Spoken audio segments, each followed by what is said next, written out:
Good evening, everyone, and welcome to the Ferguson City Council meeting, November the 9th. The meeting is now called to order. Let us stand for a silent prayer.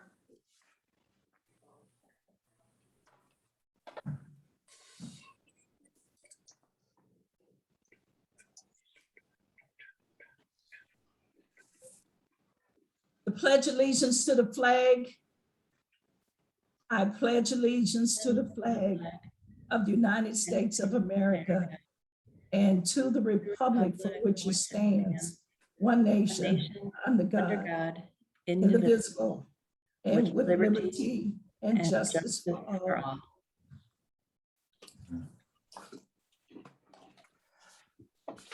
Clerk Pittman, could you please call the roll? Yes, Councilwoman Noah, Here. Councilwoman Griffin, Here. Councilwoman Burrow, Here. Councilwoman Robinette, here, Councilwoman Lipka,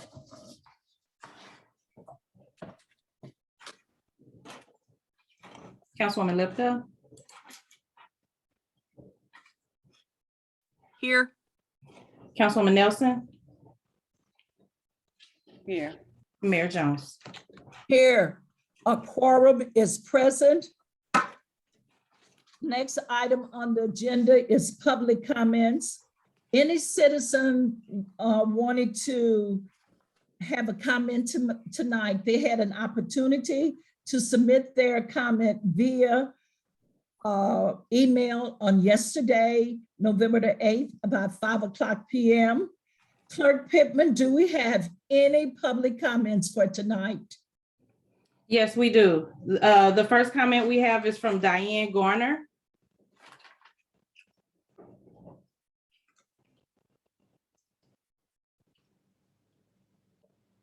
Okay, Diane Garner is not with us this evening. She did want her comments to be in the record. And so they'll be in the record. The next one we have is for Carl Reinigo. Good evening, Mayor Jones and City Council members. Since this is your only City Council meeting in November, I just want to take this opportunity in this month of Thanksgiving to thank you for your service to the City of Ferguson. We know it's not easy and people don't say that enough, but you have committed yourselves to the very difficult and often thankless work of moving Ferguson community into a better future, which includes the inclusion and the appreciation of the wide variety and diversity that we have within the city. It's a blessing, but it also is difficult to try to bring all the ideas together to find those win-win solutions. And we understand how difficult it is as you all try to collaborate on a host of issues and with the goal of helping Ferguson to become its best expression of itself and tapping the strength that lies in our diversity. We know it can only be done through drawing upon the wisdom that comes through a multitude of counsel. There's an old African proverb that says, if you want to go fast, go alone. But if you want to go far, go together. It's a worthy endeavor to bring together the wide range of thoughts and opinions to find the best course of action on each issue in order to find win-win solutions. So I encourage each of you to express your thoughts assertively, speaking truth in love. Don't be bashful, because your voice must be heard. It needs to be included in the discussion. And the ideas that you bring and that you bring on behalf of your constituents are important and they need to be heard. Sometimes it's difficult because it ends up being ultimately overruled in favor of other ideas. But by all putting our own ideas forward, it gives us an opportunity to find a better solution. And part of that is listening to the ideas of others that are different than yours and finding a solution that brings the best together of each idea and each proposal. I just really appreciate each of you putting yourselves out there and giving of your time and energy. And my hope and prayer is that we can tap into the limitless power of synergy to help Ferguson reach its potential to be the thriving community that is fully reflective of its diversity, where every citizen feels valued, appreciated, and heard. To that end, I encourage you to resume meeting face-to-face. If you do it in December, you got a few weeks to recover before January comes. But I really think it would really help you to communicate and collaborate better. It'd be more efficient as well. Last month, and I forgot to hit my timer here, but last month I went 35 seconds over. I've never done that before with the big 3-minute timer that you have in front of us. So again, thank you for stepping up and doing the hard work of building a better community, often in the face of strong headwinds. We don't say it enough, but there are many who appreciate what you do. I wish you and yours a very happy Thanksgiving. Okay, next we have Erica Brooks.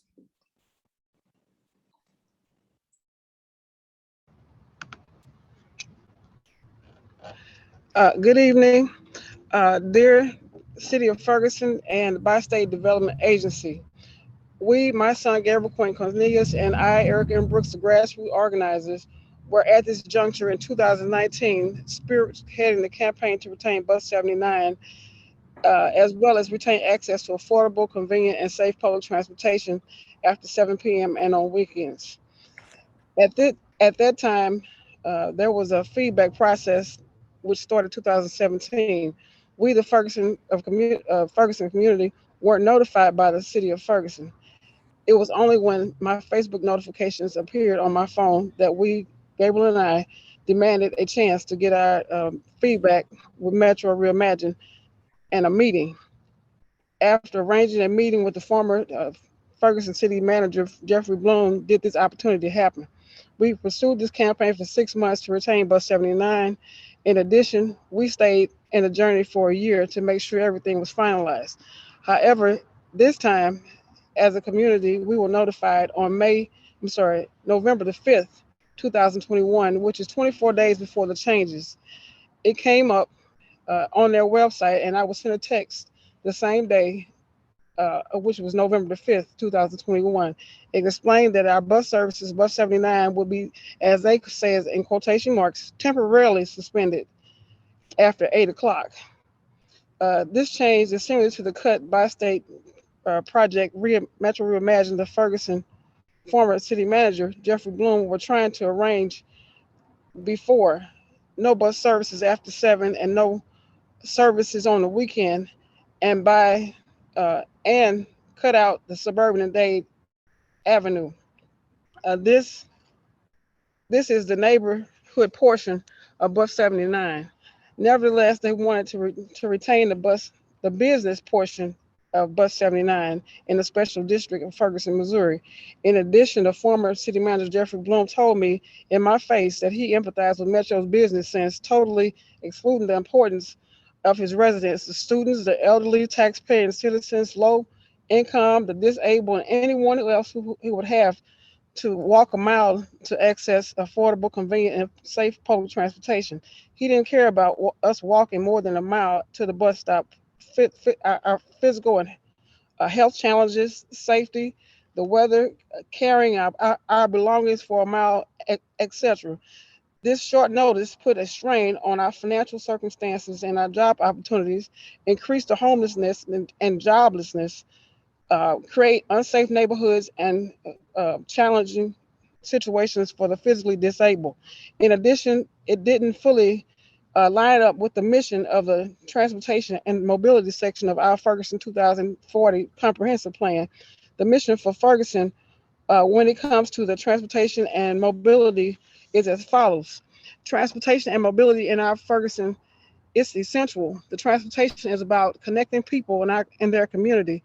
It makes up the streets and the sidewalks, buses, greenways, and runs through the city and the region. When the network functions properly, it provides mobility for all people, regardless of means or ability. It connects people to employment, commerce, entertainment, and to each other. When it's meaningfully integrated in a place, it creates interaction and vitality.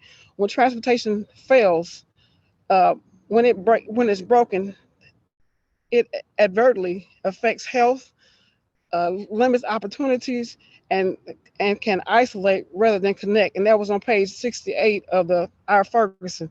I'm saying all of this to say that we as a community, we need the city of Ferguson, we need the dais, we need the people to stand up for us, because they're talking about temporarily taking out our bus service after 8 o'clock. That's going to definitely affect our economy. That was my goal, to make sure that Ferguson kept a stabilized economy. People looked at it as, oh, you just a one individual and you trying to save all this. No, I just want to make sure that we had safe neighborhood. I want to make sure that we had safe, stabilized jobs, and that the community of Ferguson could live up to their our Ferguson plan. So on November the 29th of this month, they didn't even give us time to even transition our lives, but they want us to depend on Lyft. Who's to say that the weather is not going to be bad? Who's to say there's going to be lifts in our neighborhood? Who's to say that there's going to be the required number of people in that car according to COVID? We need you all as a city to come together, put together that letter that's going to tell Metro Reimagine, or just, I don't know what they call it now, but they're going to affect our service on November the 29th. We need you to put that letter together as a city. We need the task force, Mayor Jones, that you have, that has a committee that's for Metro, for transportation, a bus by state. We need them to come together with our city, not just the elected officials, but we need to be a voice as one to come together to make sure that we maintain our bus service for bus number 79. This is Erica and Brooks, the grassroots organizer, along with my son, Gabriel Quentin Cornelius, asking you once again as a city to maintain our public transportation for convenient, affordable, and safe public transportation. Thank you so much for your time. Thank you, Ms. Brooks. Clerk Pittman, do we have anyone else? Yes, we were also contacted by Miss Anya Holloman with the Ferguson Florissant School District. Miss Anya Holloman. Okay, I'm not seeing her here, but she did want to share some information about the school district strategic plan, but they've provided us some information to place on our website. I'm going to Okay. report. That's all I have today. Okay. Okay, thank you. Thus end the public comments. At this time, we'll move to our manager's report. City Manager Osterberg, could you please start your report? Yes, we just have two updates from both of our chiefs today. I will start by giving the floor to Chief McCall to give his community policing update.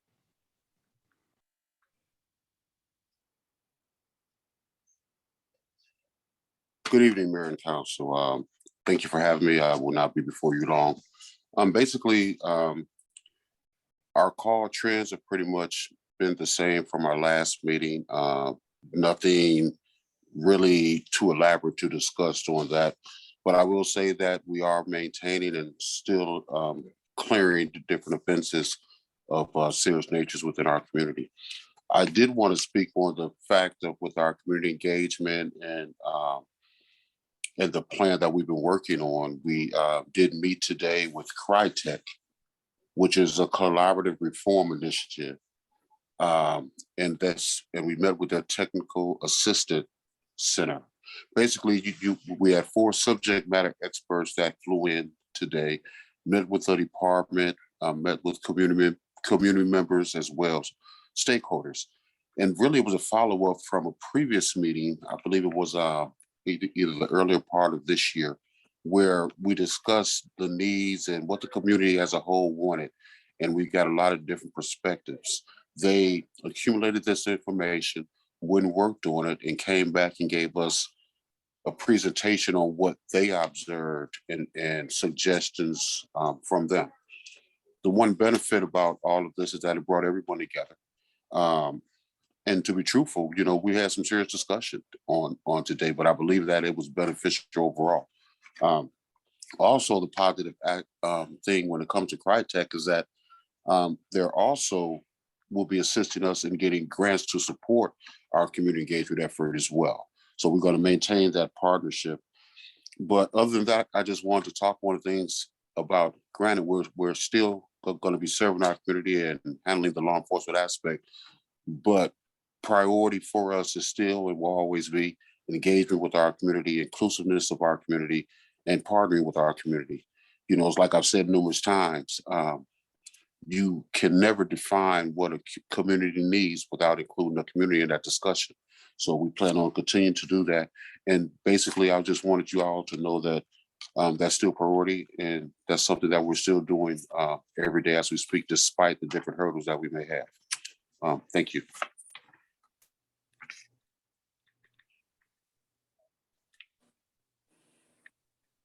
Mayor Jones, you're muted. Okay. Did you call me? Councilwoman Lipka? Yes. Thank you. Chief McCall, the Crytek meeting, I know that's the follow-up that I know I got to share the meeting with Fran Griffin way back, and I was unable to attend today. Are they going to do any more of these? And can you possibly, in a nutshell, share with us what their overall feedback was from those meetings? Well, the feedback overall was very positive feedback. They liked the point that the city is taking the initiative to come together, and it doesn't really have to be coached to do that. They identified and mentioned the progress that from their point of view, what they witnessed. And that was really, pretty motivating in reference to, at least to me, for everyone that was in the room that attended. It's my intent to maintain that partnership, to of course have them back out again, especially when it comes with the implementation, because this is a process. And just like it, I'll give you an example where we had one item where a suggestion when it came to recruiting and different things like that. And it was explained how some people might not have agreed with that kind of format. But I reiterated the fact that the thing that we're doing is we're going to design something solely for Ferguson. We're not a copy of this department or that department or this city or that or that city. We are a unique entity, and everything in reference to the prosperity and benefits for Ferguson is going to be form fitted for Ferguson as a whole.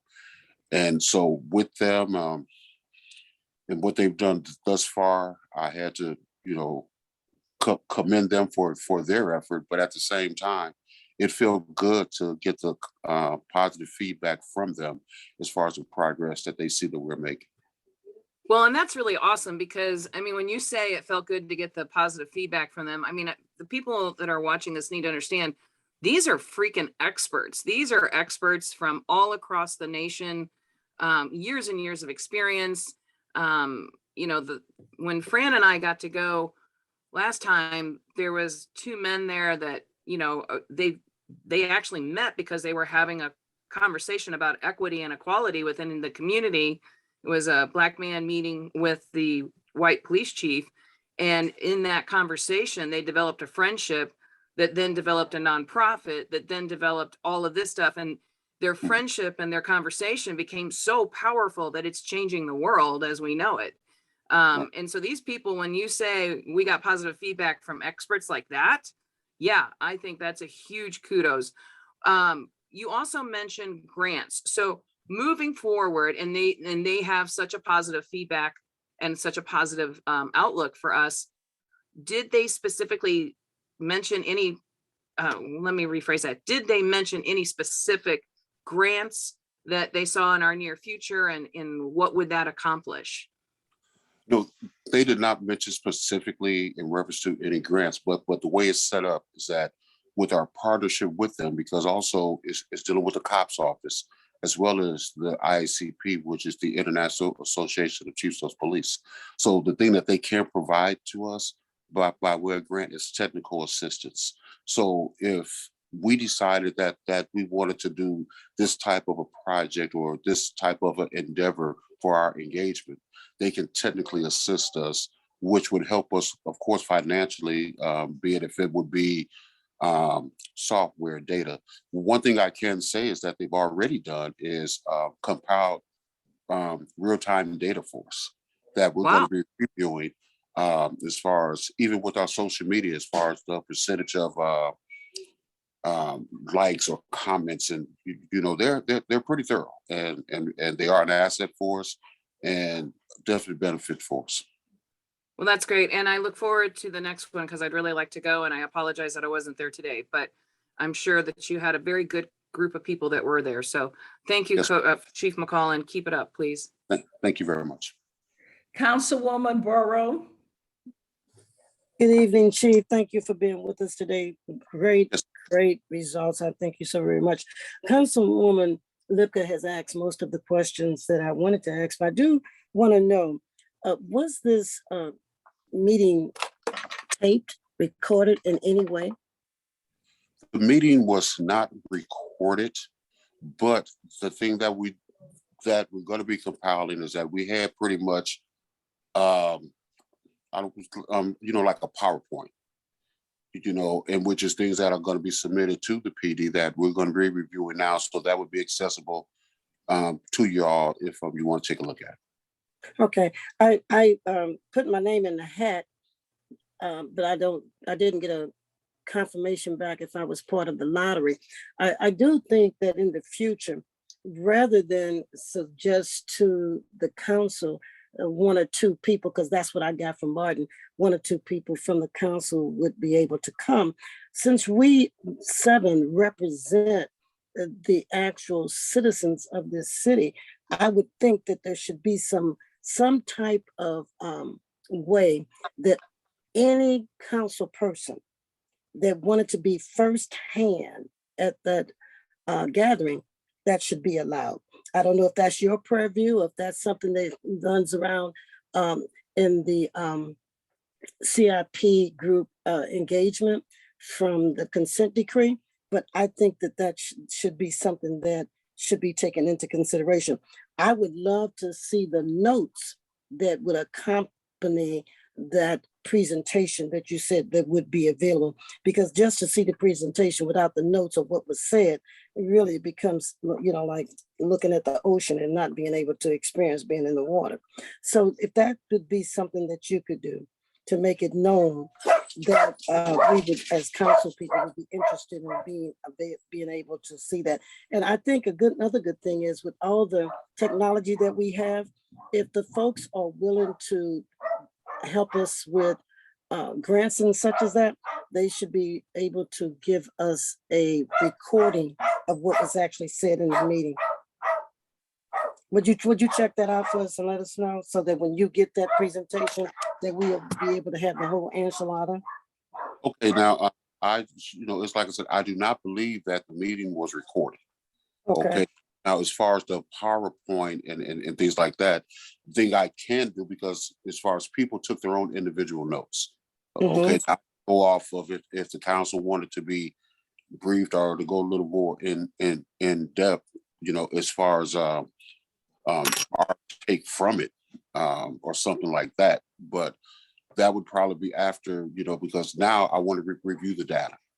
And look at our next steps, as far as what we're trying to do. But the one thing I will add also is that we were also commented or complimented, because one of the presenters made the statement that it was not common for an agency to want to have the presentation in front of everyone at the same time. A lot of police departments would prefer to get briefed first and then let's take it to the public.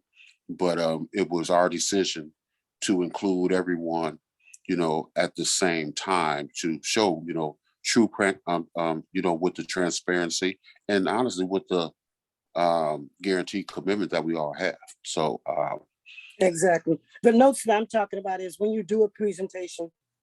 When I do a presentation, there's a spot where the presenter can put the notes, what they're saying on that presentation. I'm pretty sure with this type of organization that they have those notes hooked to that presentation. But we'll talk about that offline, because I'm pretty sure that can happen. I appreciate what you've done, and thank you so much for bringing us this information.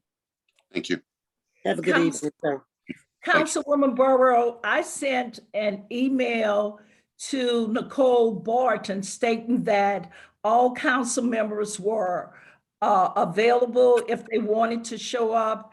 And she replied to the email that any council person that wanted to be in attendance, they were welcome to be in attendance.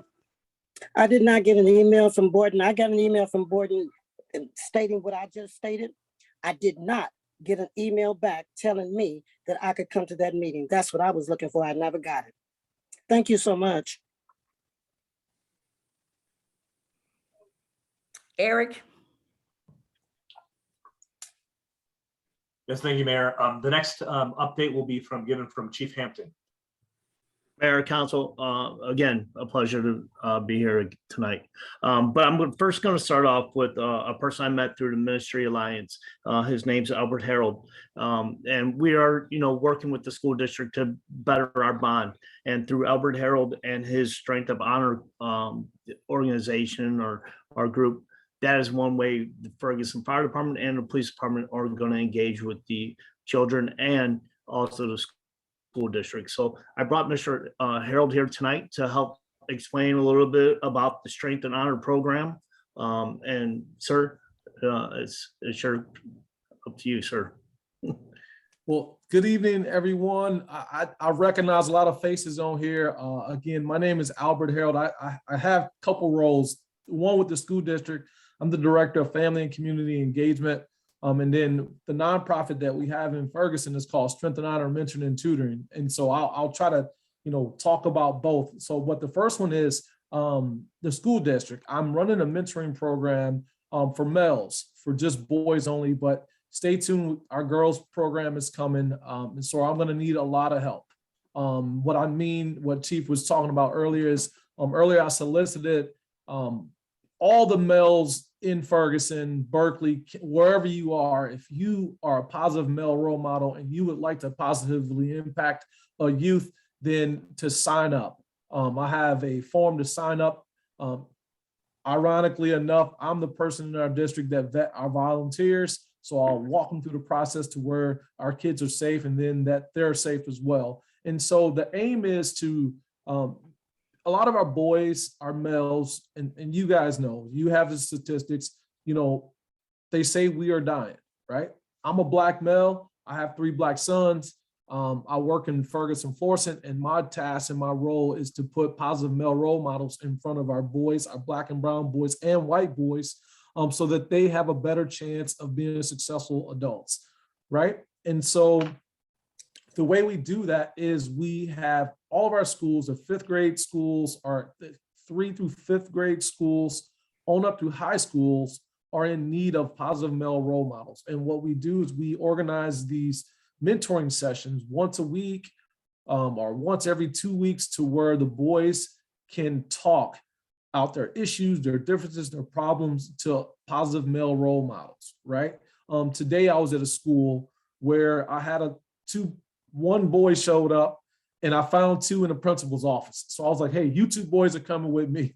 One of them was like, I'm not going. I was like, yes, you are going, because if you don't go, I'm gonna go to your mama's house and we're gonna talk to them about you being respectful to adults that care about you, then you don't even know I care about you. And so finally, after explaining to him, I asked him, I said, you wanna go back to class now? He's like, no, I'll stay here. I was like, that's what I thought. But really, that's what our boys need, right? He didn't know, he couldn't trust me. He didn't know I was probably his first interaction with an adult male role model. And when you think about adult male role model, the first thing that comes to my mind is authority, right?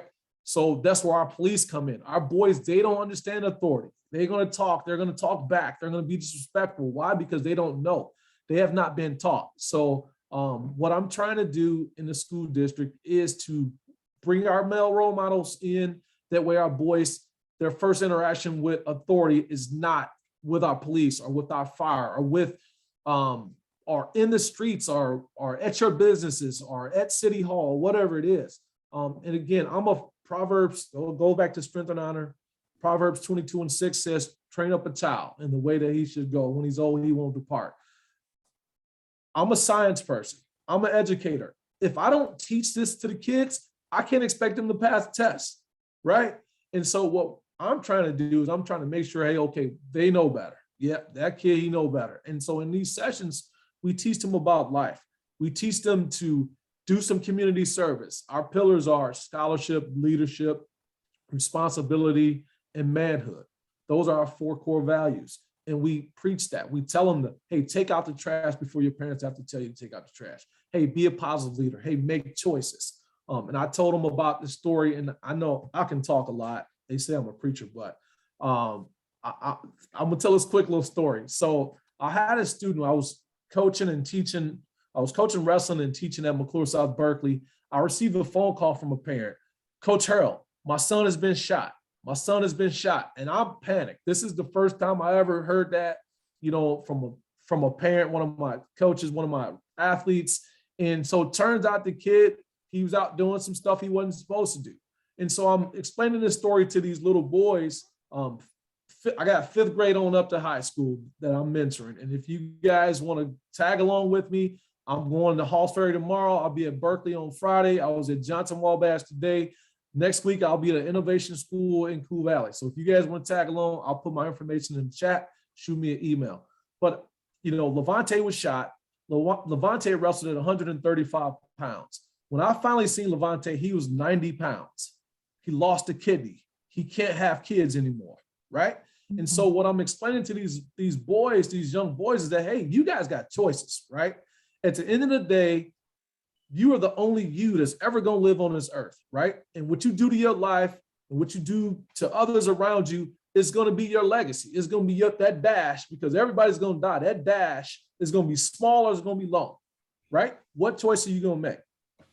And so explaining that all to the boys and letting them know, hey, you still have a choice. At the end of the day, you have a choice, but choose wisely.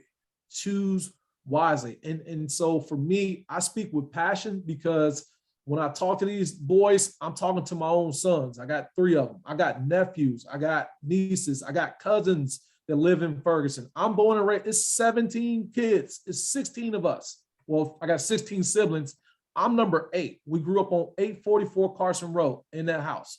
And so when I speak passionately, I love Ferguson, right?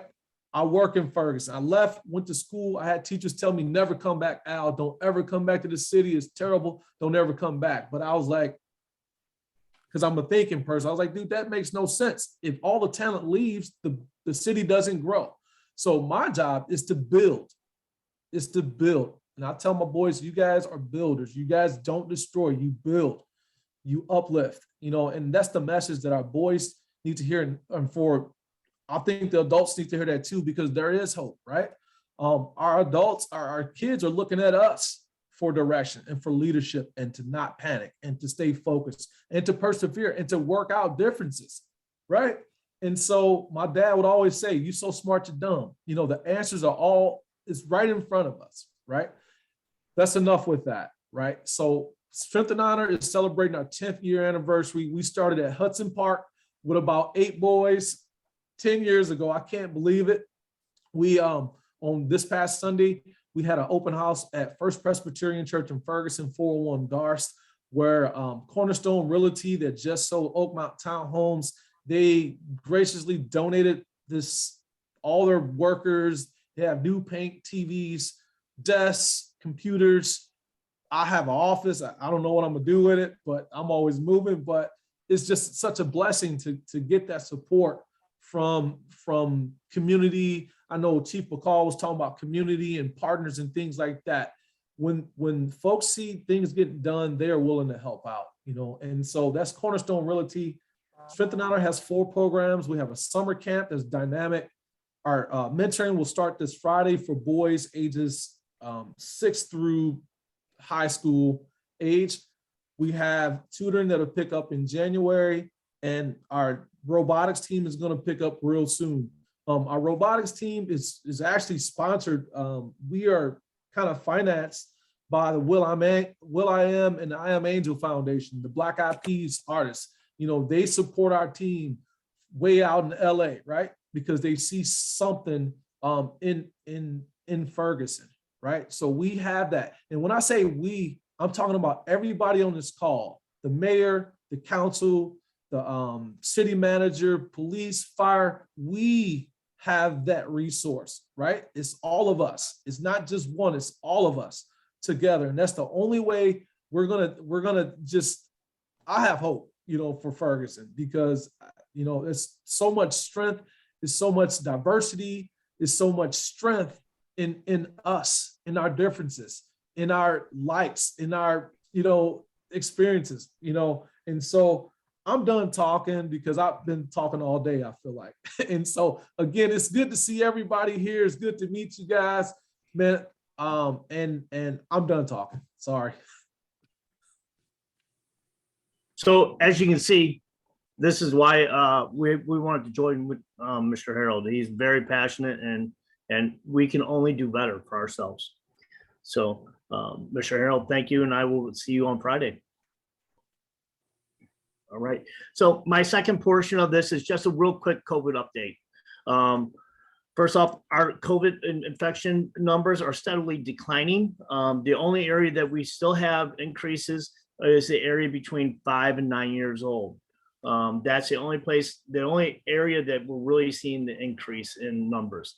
My understanding is right now the vaccine for the ages 5 and up a little bit right now is not 100% here in St. Louis. Kind of like when the vaccine first came out here, we didn't have it enough in our town. Right now, we're kind of having that delivery problem with the vaccine coming to the St. Louis area. That will quickly get resolved. It is the same vaccine, but it is at a lower dose for the children. Currently, also right now, back in June, approximately 293 people were admitted to the local hospital.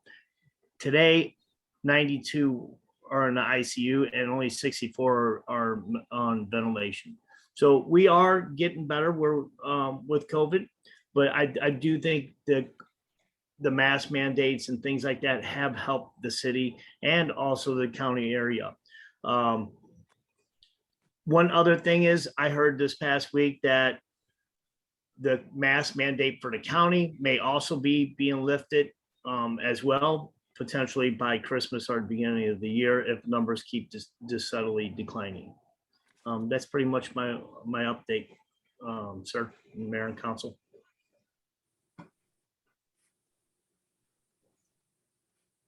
Thank you, John. And that concludes the manager's report for tonight. Thank you. We have a special presentation. City Manager Eric Ostenberg. Hello again, it's been a while. Just kidding. Tonight we have our annual actuarial evaluation presentation. Mr. Greg Stump is here to deliver that. Mr. Stump. Yes, hi, thank you. Good evening, Mayor and members of the council. This is my annual update for you all that you might remember from prior years. I usually come down there every November and talk about this.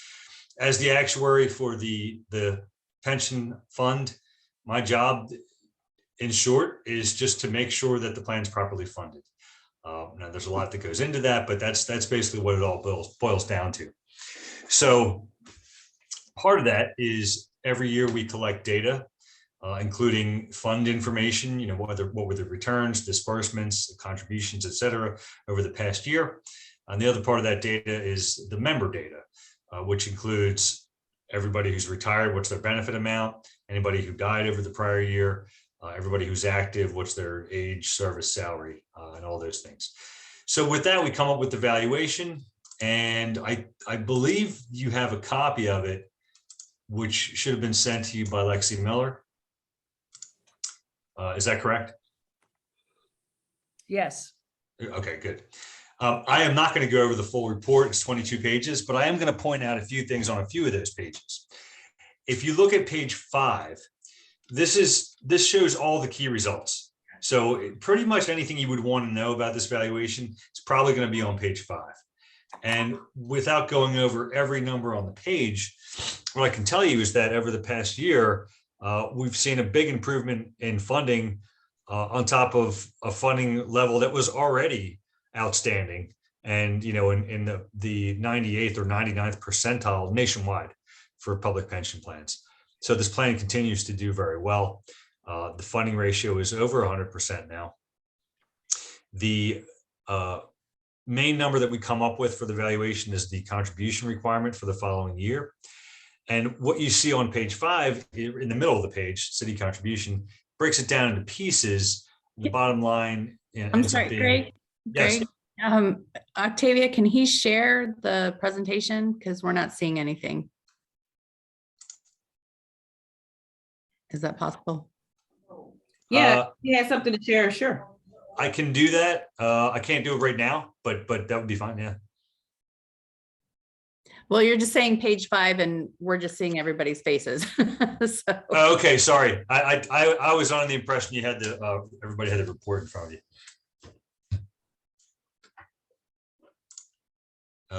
Yeah, I just have to be able to share. I'm not sure how that works.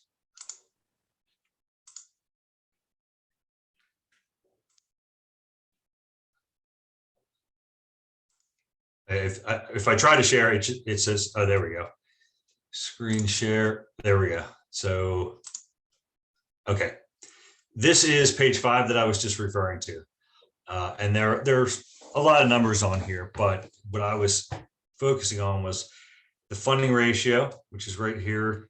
I don't know if you can see my mouse moving around, but last year, this year. So 95% on a market value basis, 117% now. And that's mainly because it was a great year in the market. So the fund had a 27% return, which does not happen very often. And we shouldn't expect it to happen again, but it was nice. And it was a great year in the markets for most plans. So that's one key piece of the valuation. The other part is, what's the contribution going to be for the next year? And it was 505,000 last year, now 260. However, that brings me to the other part of my job, which is to make recommendations on assumptions. Every 5 or 6 years, we do a full assumption review. We look at mortality tables. We look at levels of turnover, when people retire, different ages of retirement, and make changes where necessary. One thing we look at a little more often is the assumed return on investments.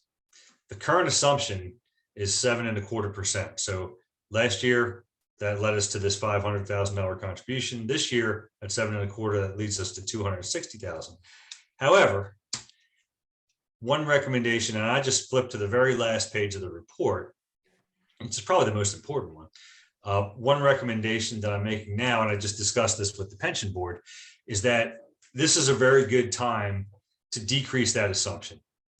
So instead of 7.25, I believe that 6.75 is more reasonable.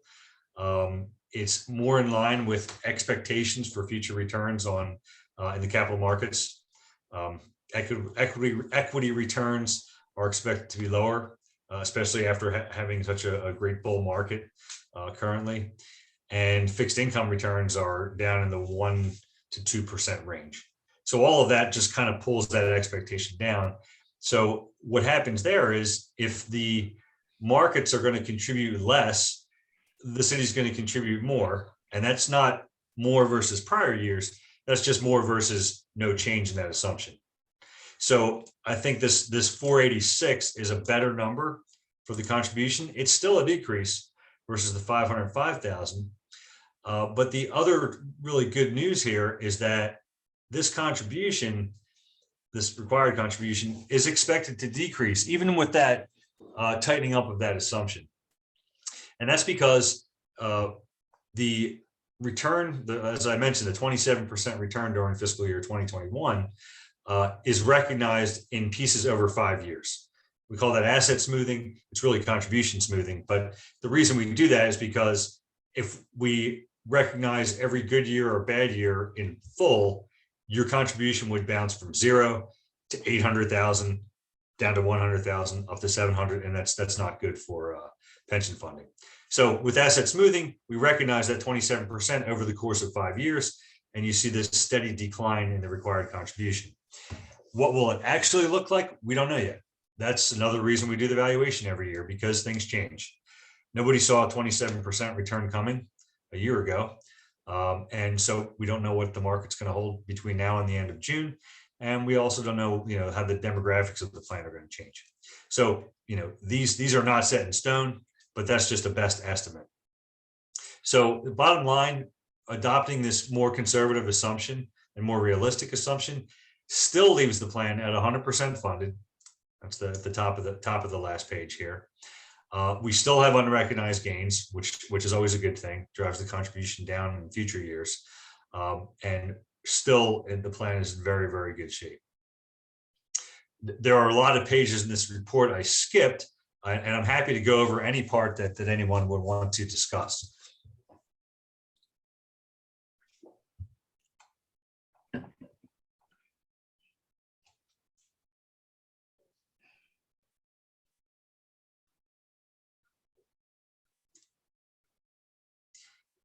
Well, if there are no questions, I would like to just make a couple comments about the plan.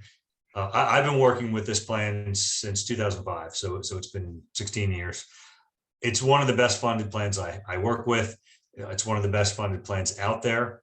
And the funding has been at or above 100% for over 2 decades. And that's because the board has done a great job with their investments, and the city has always made the contribution. So I commend you all for that. This is Heather. I want to thank you and point out to everybody that, you know, when we're talking compensation and like the total package of what our employees get, this is a huge part. Having a pension that's fully funded, that's very rare. So I really appreciate you coming and presenting this to everyone. Thank you. And as always, if anybody has questions about anything with the pension, you can ask Lexi. She'll give me the question. I'll get back to you right away.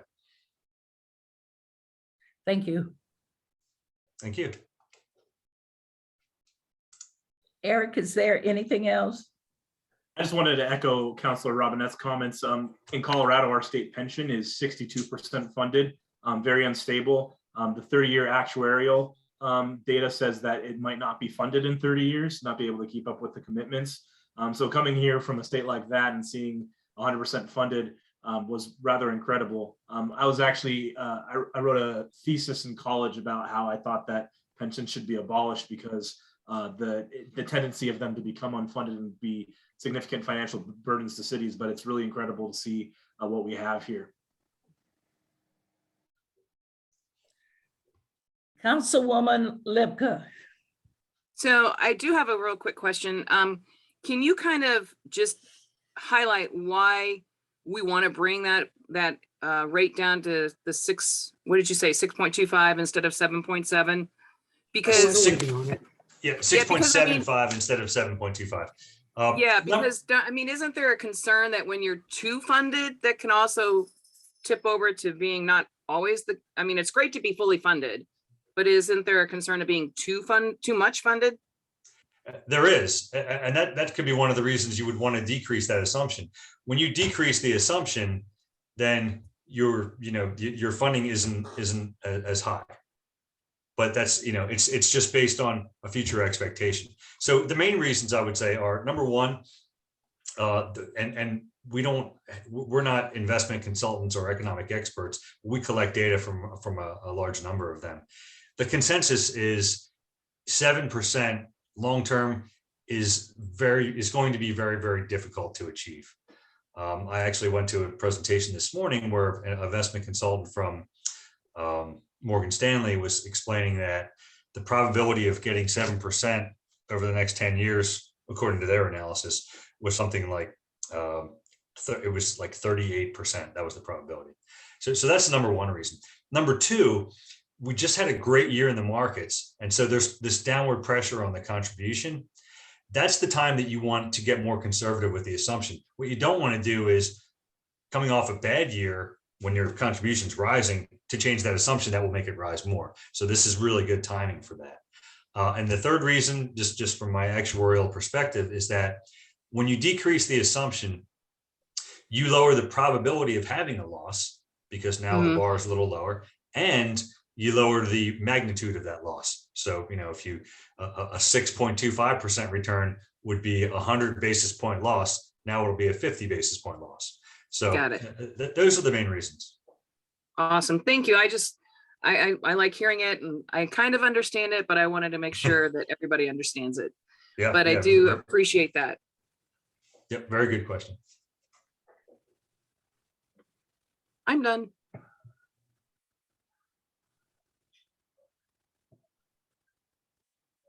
Okay. Thus, in our special presentation, we move to our consent agenda. Thank The you. city council meeting minutes, the regular meeting minutes for June to 22nd, 2021. These minutes were postponed until this meeting for corrections. Clerk Pittman, would you please give us an update?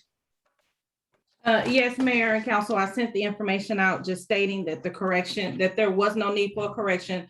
The way it was listed in those minutes was already correct. Okay, so at this point, I request a motion and a second to approve these minutes. But this is Tony Barrow. I want to state it that I am not in agreement with that, and I want it to be written into the minutes. Yeah, I would like to say the same. I don't think that's true. So I will let you know that we did go back. I read the notes. Well, I had the deputy at that time to read the notes, and then I also reviewed the video. And in going over the video and everything at that time, that the action that he had recorded is the action that was actually taken. Well, I know for a fact that we had appointments for the EDST that were voted down. I mean, that we voted against. Now, we weren't the majority, but we did vote against. And so that's why I'm a little confused. Based off some of the feedback when I sent that information out, there was, I guess, it was brought to the attention that the very next council meeting or the July 27th council meeting, you also took action for ED Sales Tax Commission. And at that time, the motion, the votes that you guys thought you had rendered at June 22nd were rendered on July 22nd. Okay, so I wasn't crazy. I just had the wrong date. Yes. Okay. I want my statement to stand. Octavia, would you put that into this meeting's notes? Thank you. Okay. At this time, we're requesting a motion and a second to approve the June 22nd, 21st regular meeting minutes.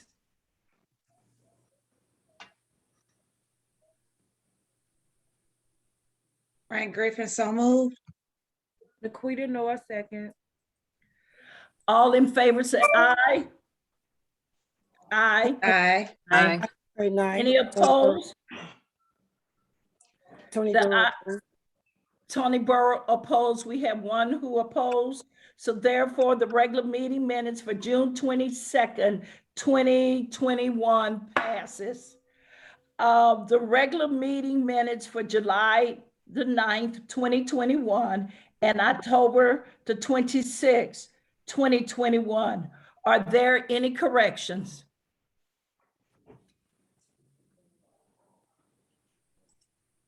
Hear none, I am requesting a motion and a second to approve the minutes for July 9th, 2021 and October 26th, 2021. Adrian Nelson, so moved.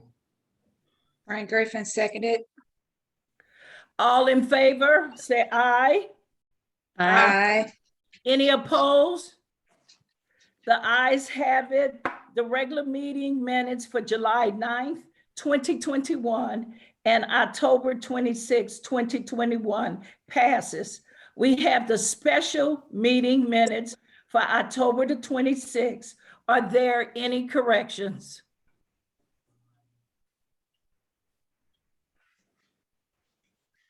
Here none. Hold on.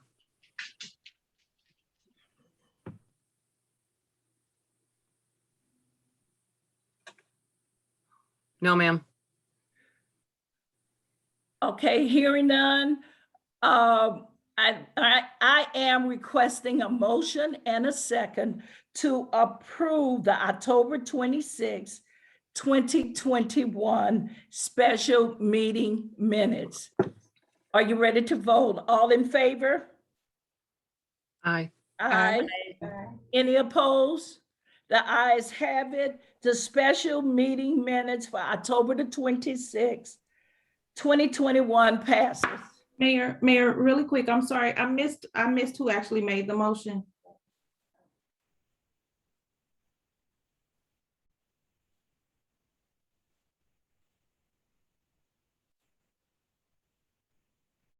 I don't Okay, think we, did you make the motion for special meeting minutes for October the 26th? Yes, And there was a second? I For the- thought it was Frank.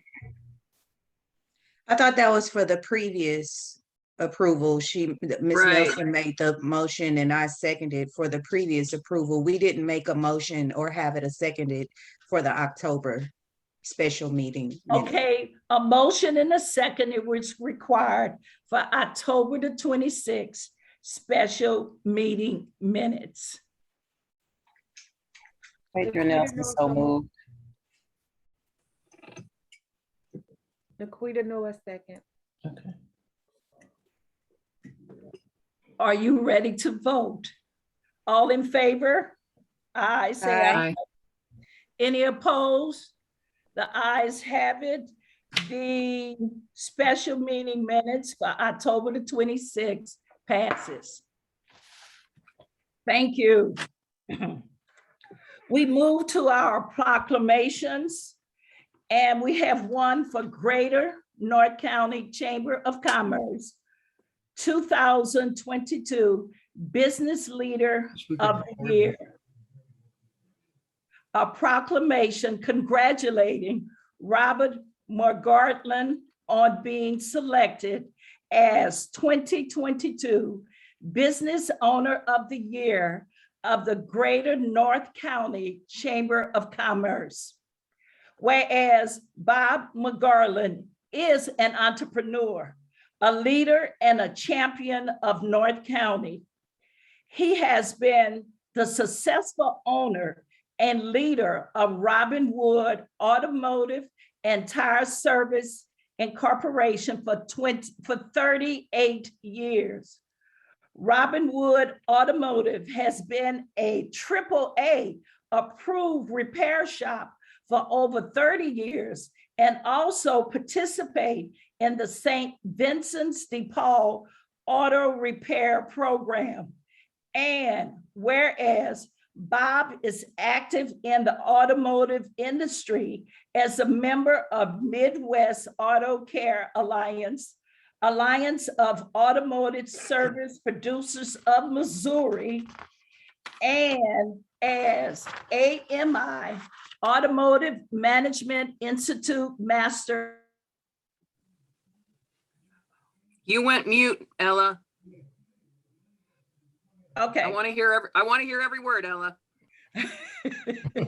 Okay, let me go back. Not too far. AMI Automotive Management Institute Master Accredited Automotive Manager. And whereas Bob is also an active community leader, serving as the treasurer of the Ferguson Small Business District. He is a board member of the Ferguson Main Street Association, a member for Cool Valley Innovation School for the Ferguson Florissant School District, co-founder of Rob and Sam Incorporated, a 501c3 nonprofit organization in 2013, co-chair of the Taste of Ferguson annual fundraiser event, 9 years running, and an active member of the Greater North County Chamber of Commerce.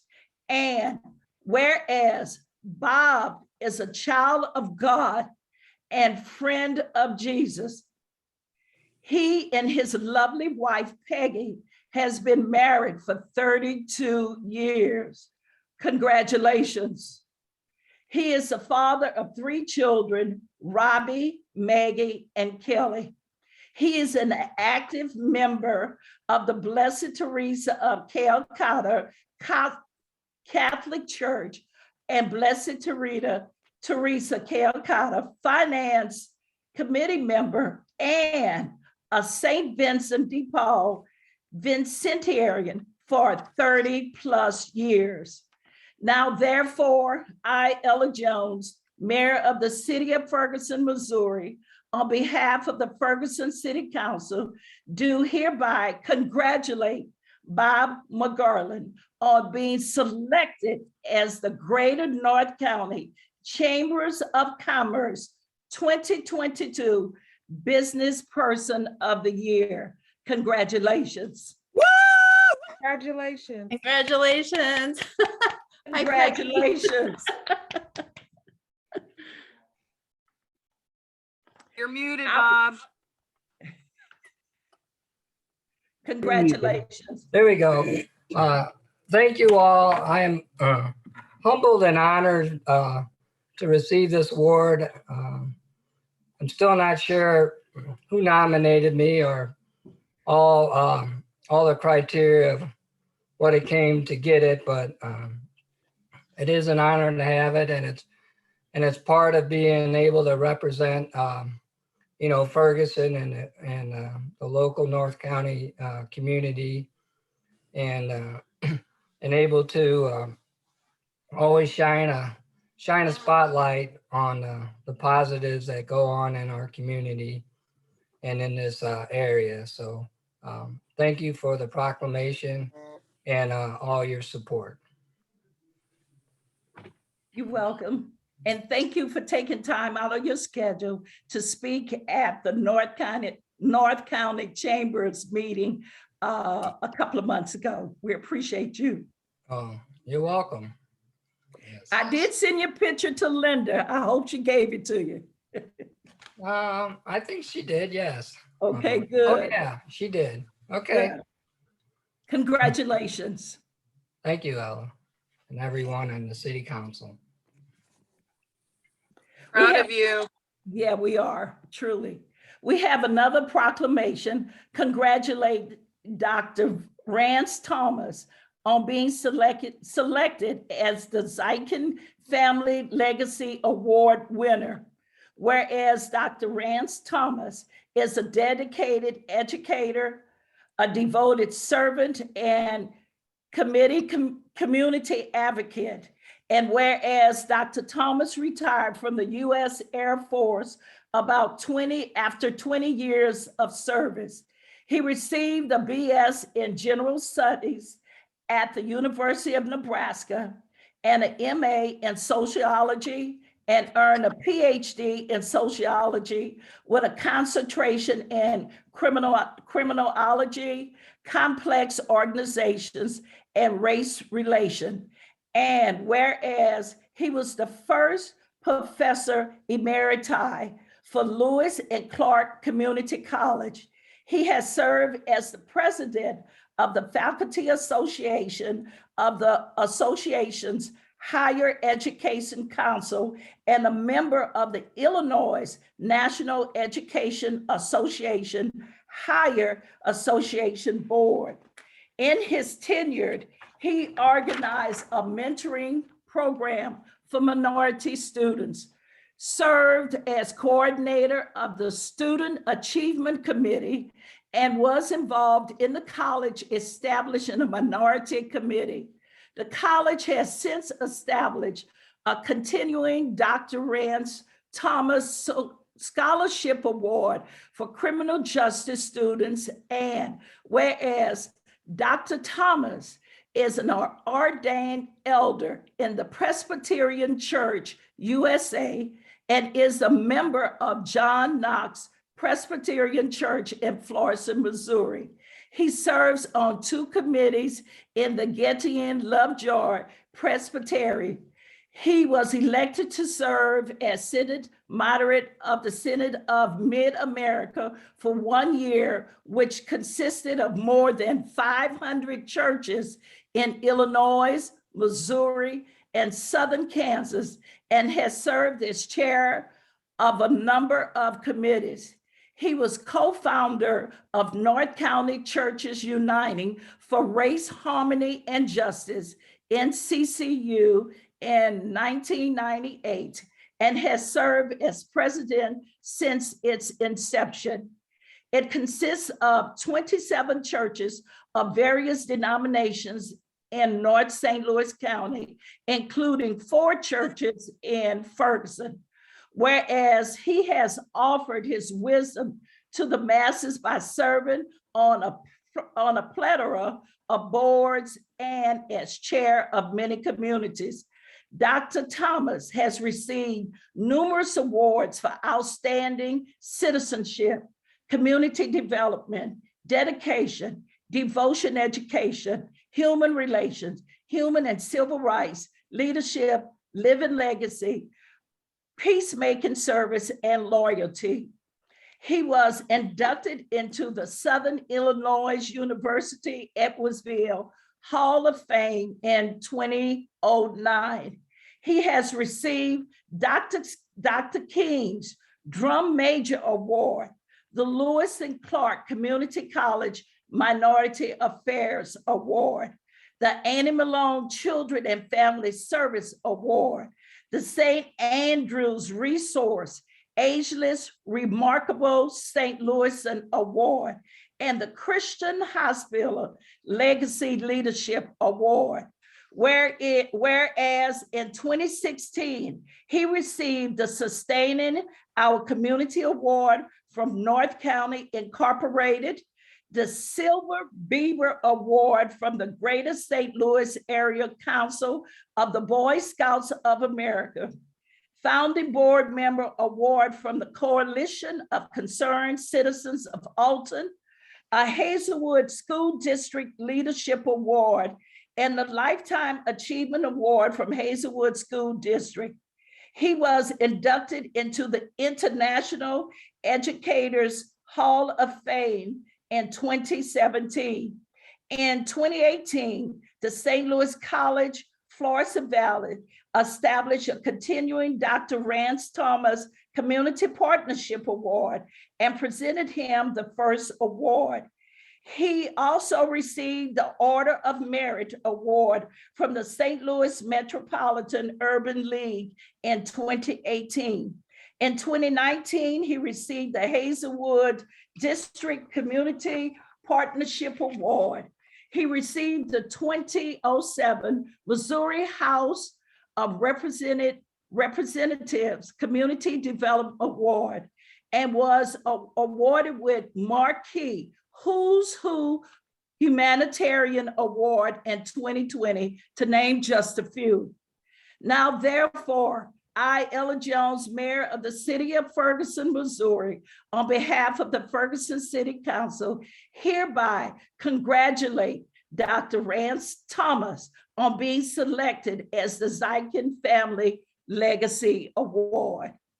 Congratulations, Dr. Thomas. Congratulations. Our next item up is resolutions. Resolution number 2021-34. Without objection, we're introduced by council members present. I have an objection. Mayor. Okay. Councilwoman Lipka. This is 2021-34, authorizing the city manager to sign a contract with Housel Levine, correct? Correct. Okay, so I have a real problem with this, and I have been from the very beginning. When we were first given our presentation in September and we were told about this, the breakout of pricing was Compass Point coming in at $114,090, Housel Levine out of Chicago coming in at $139,730, H3 Studio, which is a St. Louis-based company that has done many of these for a lot of communities surrounding us, came in at $57,280. And then a company called ZoneCo came in at $160,000. Now, since the first time ZoneCo dropped out, they weren't even a consideration. Presentation, Compass Point didn't last very long. They dropped out. So then it came down to Housel Levine and H3, and we had another presentation because we had more questions. And so they came in and spoke with us, and I want to say that was late September. And we talked to them about the pricing, and we talked about to them about the timing. And so they both came back with another proposal, and they both came down. Well, actually, H3 didn't really have to come down because their pricing was not in question, but they did. So now we have before us, and Housel Levine came down to $74,970.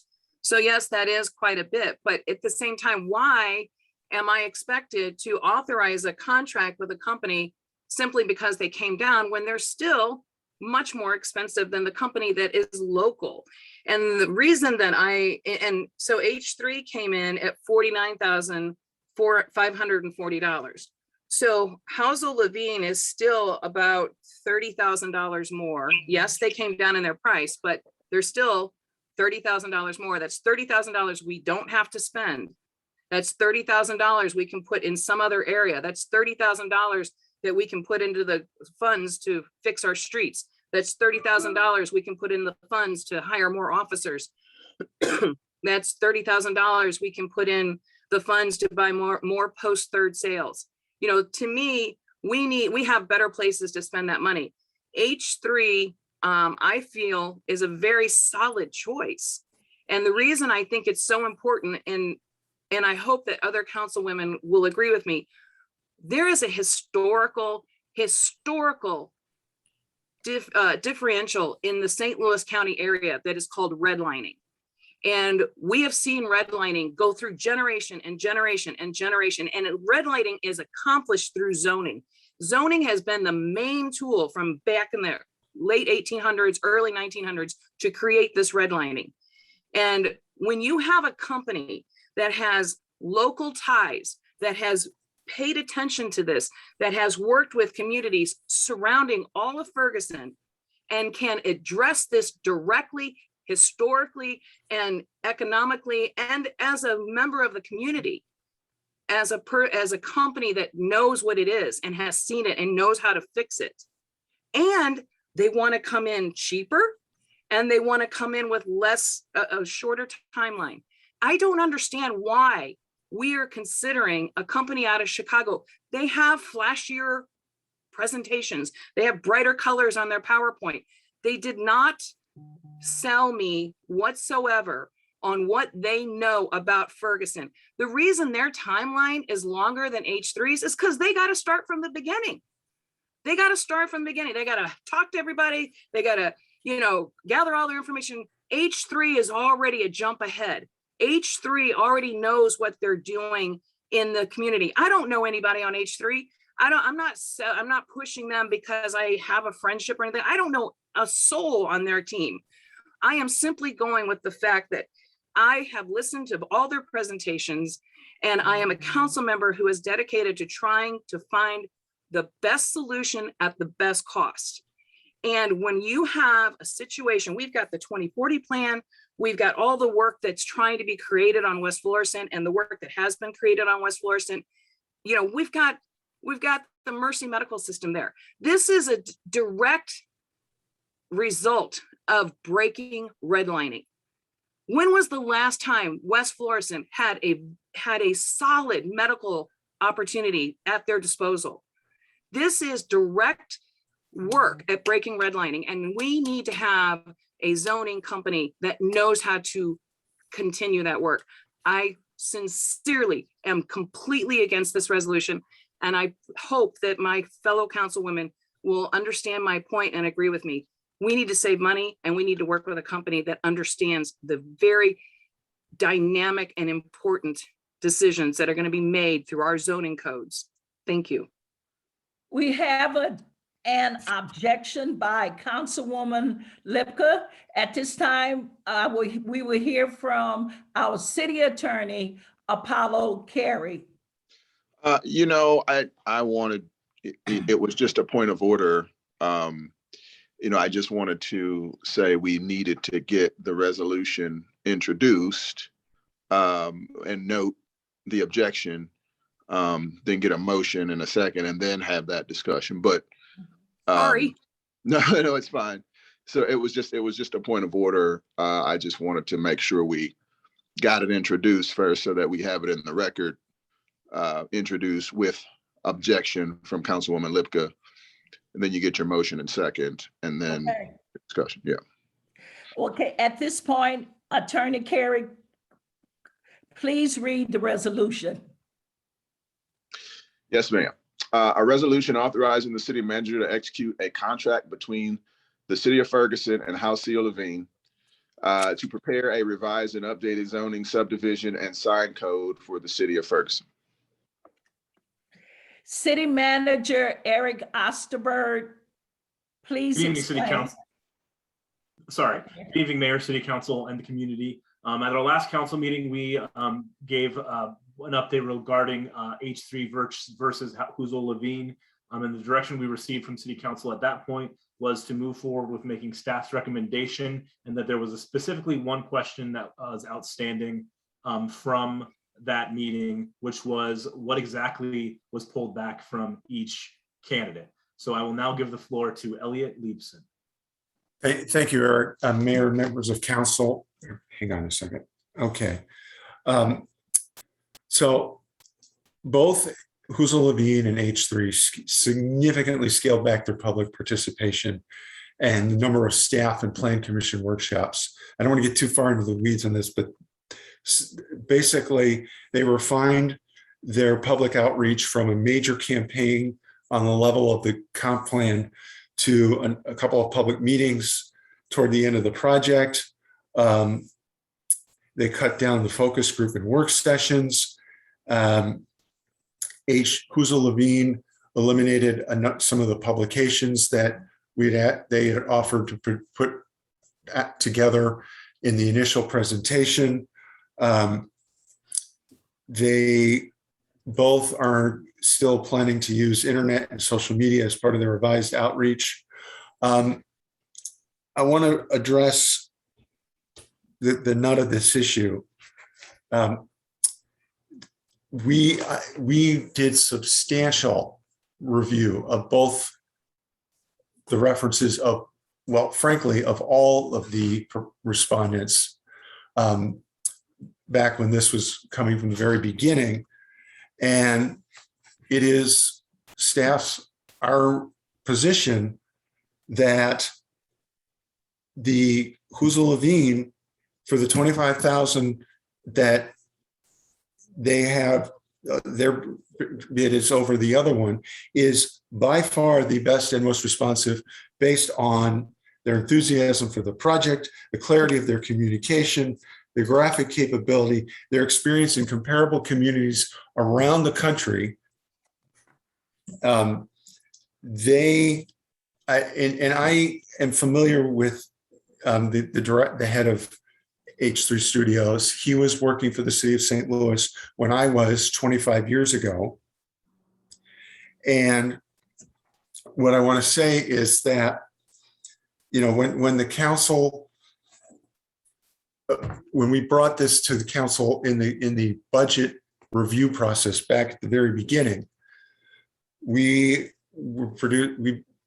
asked and were given approval for 140,000 over 2 budget fiscal years.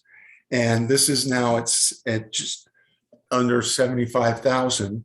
So, you know, you're looking at a substantial reduction from a company that, as I said, we have reviewed we called it almost a half a dozen references for each firm.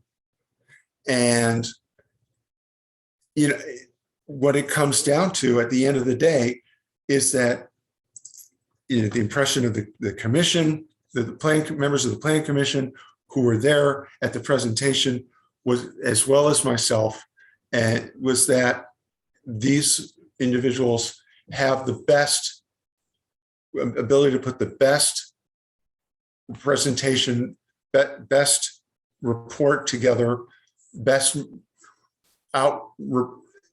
zoning docket. I'm sorry, I'm babbling it for the city.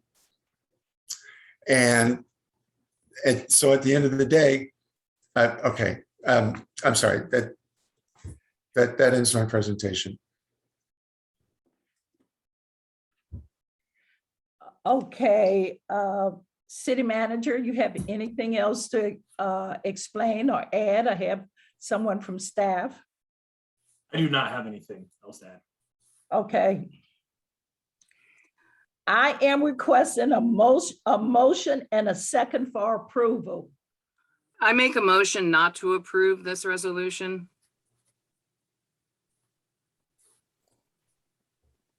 Councilwoman Lipka, I'm sorry, Mayor. Yeah. We actually can't How- make, we actually cannot make the motion in negative. Okay, We so have to make the where- motion in a second, and when I ask for the question, then you can do your objections, and then we'll call for the vote.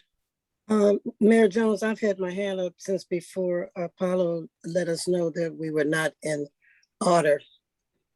And Fran has too. And I My know apologies Fran for that. has too, but when we get to the motion in a second and people object, they can do it then.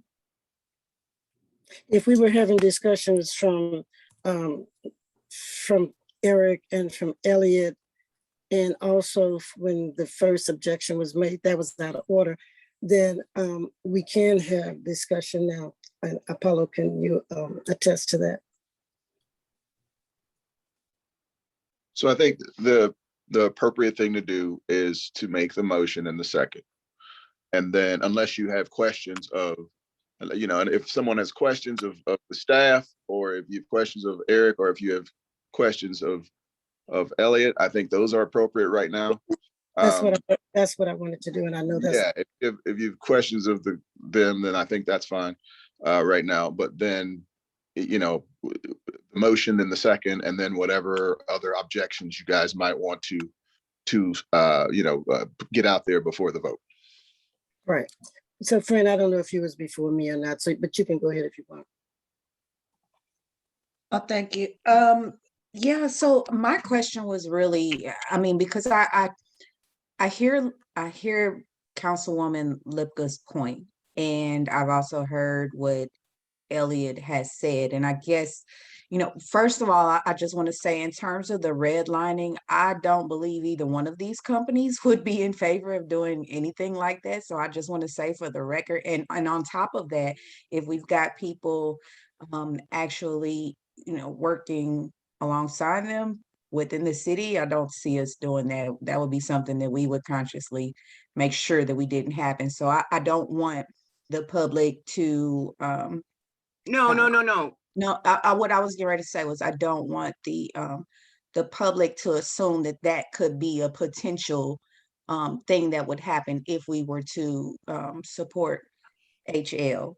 But I did want to speak or ask, and maybe this is what I feel like the cost thing is definitely a hang up. And I hear that the Planning Commission had already provided, you know, recommendations on who they wanted to go with.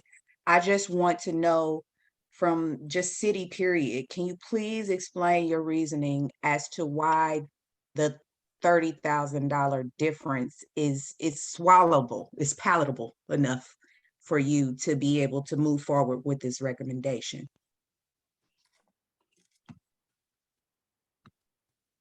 Elliot, would you like to start, and then I will add to whatever you say? Sure, thank you. Because my impression from both from their presentations and from the research that I've done on all of the respondents is that they're going to put together a much better and a much clearer and much more interactive, user-friendly product, and have a much better interplay with staff and in all levels.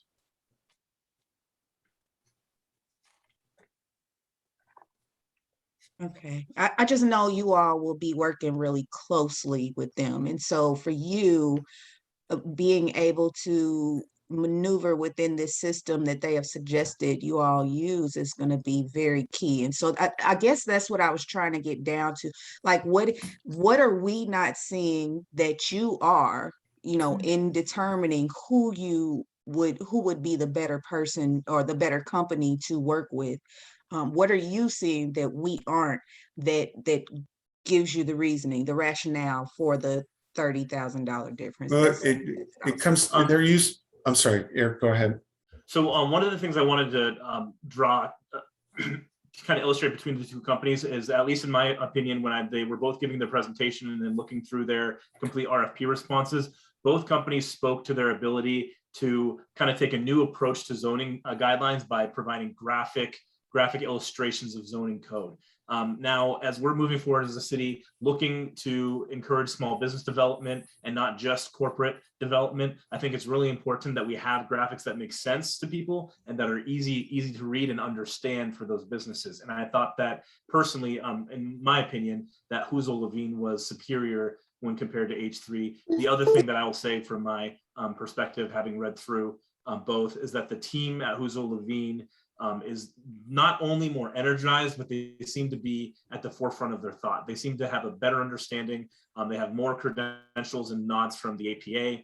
That's the American Planning Association. And as Elliot has also said, the reference checks that Elliot conducted put them ahead of H3 as well. And so let me speak to that last point, just in a little detail, because, one of the things that I looked for specifically, and it was a requirement in the RFP, and I researched this and asked this question of their references in great detail, is the fact that their work with other communities of similar demographic, economic, historical similarities to the city of Ferguson.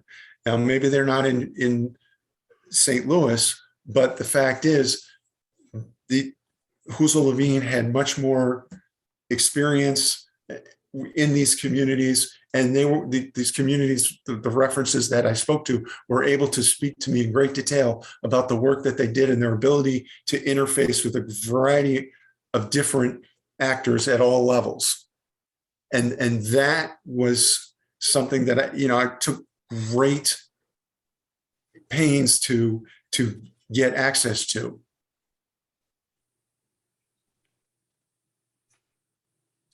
Thank you Okay, for that. Councilwoman Barrow.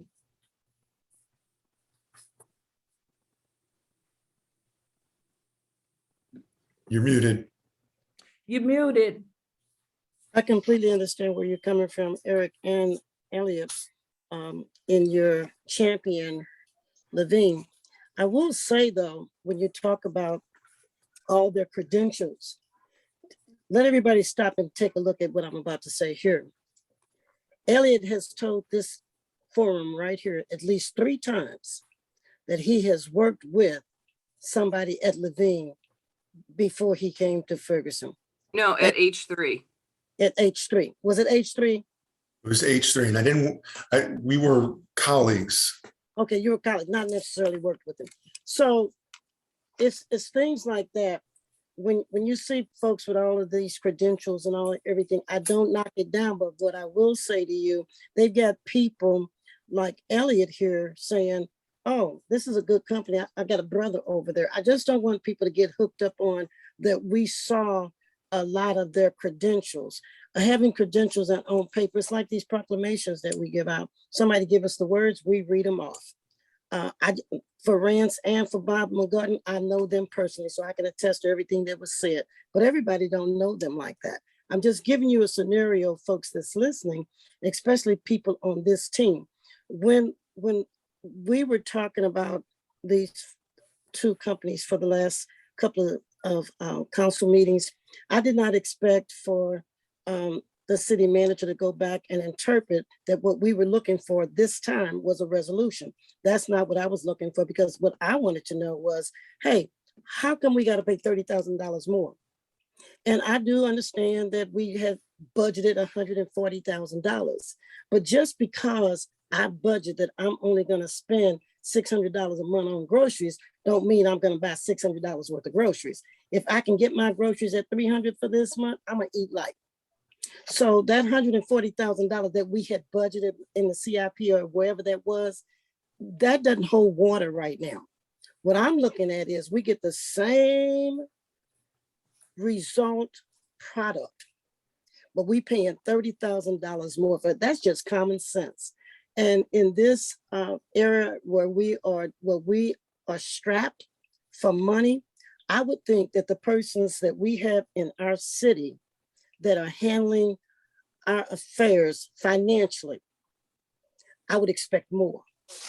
I would expect if we're looking at apples and oranges, then I would expect for somebody to point out to me which is the apple and which is the orange. But if it's all the same and they're giving us the work and the digitals are cute and the enthusiasm, some people would say I got a lot of energy. Most times I don't even care. But people think I got a lot of energy. I just want the day to pass. So them being enthusiastic and all of that, I see a lot of companies. Does anybody know Negwa in Ferguson? Yeah. If you were to talk to Scott, come on, Elliot, you talk to him a lot. You would think that Scott, he's just there doing his job. He loves this city. My husband was over there the other day. Old man Negwa said, "Oh no, don't shake my hand. I need a hug." These are the kind of people there, but the companies, they don't know them like that. So for these two companies that you're bringing before us, I'm along with what Councilwoman Lipka is thinking. And I hope I'm quoting you right, friend. Show me the money. Why are we giving away $30,000? Because they're enthusiastic? Because somewhere on paper that somebody said that they got 19 credentials versus the other 5 that these got, and these people have been doing this business. Did you check with BBB? Did somebody over there say that that one of these companies were not a good company? If not, then guess what? They both are in the same rank as far as I'm concerned. And what really bothers me is that before they came in thinking, oh, my credential speaks for me, I'm gonna charge this much money right here. When they found out that this city was not as vulnerable as maybe they might have thought we were, and we had some thinking people on this council that no, you can't come riding up in here talking about we're gonna charge you this amount of money, be glad we came. No, you came to the wrong door. I'm against it. Thank you. Thank you, Councilwoman Borough. Councilwoman Lipka, you had your hand up for staff question, and then Councilwoman Naquita Noor.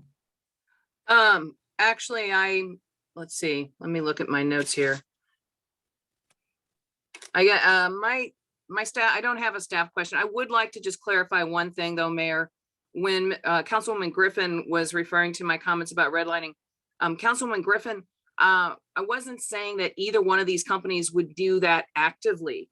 What I was referring to was the historical background of St. Louis in redlining and the fact that the company H3 has worked in the St. Louis County area for many other municipalities and understands the impact historically that has happened. So I just want to clarify to you and to anybody else that's listening, I was not at all referring to active redlining. I was referring to historical redlining and how it has affected our economic process throughout St. Louis County as well as Ferguson, and then also creating zoning that will be more diverse in future projects. So I am just, my hands up to make the motion whenever it's ready. We got to hear from Councilwoman Noor, then our city manager would like to speak again. I just wanted to ask, what fund are we going to pay the company out of? Whatever company we choose. Elliot, I believe this is in your budget for this year, correct? And it was Yeah, it's spread out of over 2 years. EDST. It's out of the EDST. Okay, thank you. Okay, city manager.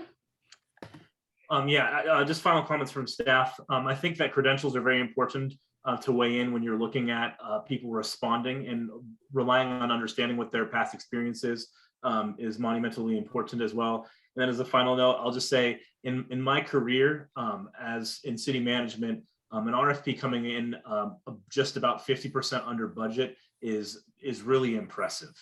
Typically you have people coming in like right at whatever you set the budget. So significant cost savings are here, and staff believes that this is the most responsive bid that we've received. Mayor, may I respond to the city manager's comment? Yes, you might as well. Okay. So I would say to you, Eric, that initially they did not come in at that. Initially, they came in right under the 140,000 that was budgeted. So initially they did exactly what you just said most people do. And then when they saw the extreme pushback and they saw the possibility of losing this, that's when they found the ability to cut that number down by 57,000. But I will say that if they could cut it down that quickly, they should have brought it in that way to begin with, to be clearly transparent and upfront and energetic and enthusiastic about our community. And Linda, don't forget the fact you might want to say that how did they know what the budget was in the first place? What we I had think it budgeted? was in the RFP. Okay, good. So they knew all the time. Okay, if there aren't any more questions for the staff, I'm requesting a motion and a second for approval.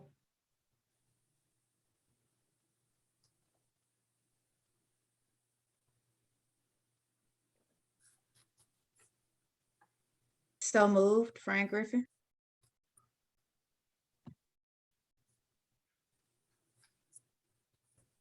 Is there a second? This is to vote, correct, Mayor? Yeah, this is to vote. We got to do a motion and a second in order to vote. Second, Phaedra Nelson. Okay. When does the discussion come in? We did the motion and we did the second. Now I'm going to ask for discussion and then we can vote. Okay, well, I'm not going to go through and repeat every single thing that I said earlier. Will say that I apologize for getting enthusiastically ahead of myself. But I will add to what I said is that, we may have approved $140,000. And like Councilwoman Burrows said, that doesn't mean we have to spend it all. I think that we have a very competent company, and, the city manager and Elliot have talked a lot about how they've researched all these references and they've talked to all these people and they've done all these things. But at the same time, H3 has very good references too. H3 has done a great job. H3 has put together a presentation and a process that works for us. And if we didn't think that they were good enough, we never would have included them in this. They would have been dropped out by the staff and so forth, but they were not. Not only were not dropped out, but they are now in the finalist out of 4 that originated.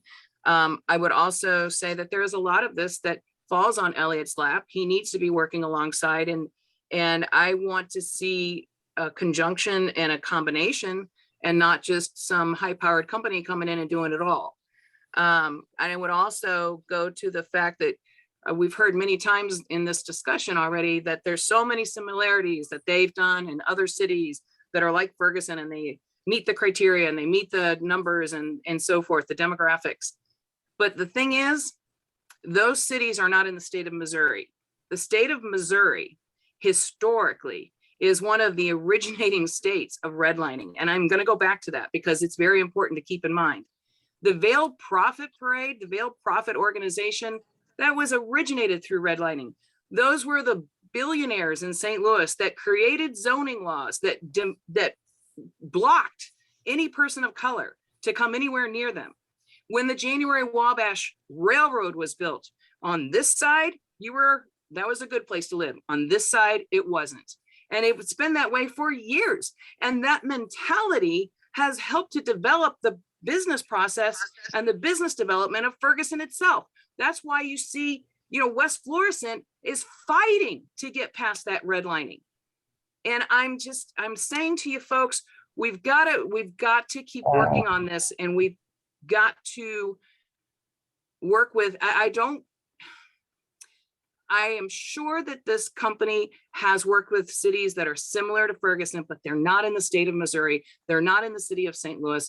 The historical background in the city of St. Louis is appalling and it's disgraceful. And we have got to work very hard to continue the work that's already been accomplished to set a new process through our zoning that allows diversity, it allows entrepreneurship, it allows creative ideas, it allows affordable housing, it allows a lot of things. And I am sure that the Household Living Group has their abilities, but I just feel like when you have a company that's already worked this route with communities around us, and they're going to do it in a shorter amount of time, even if we ask them to bring back into their proposal some of the interactive pieces or some of the community meeting pieces or anything else, we'd still be under budget from what Housel Levine is offering.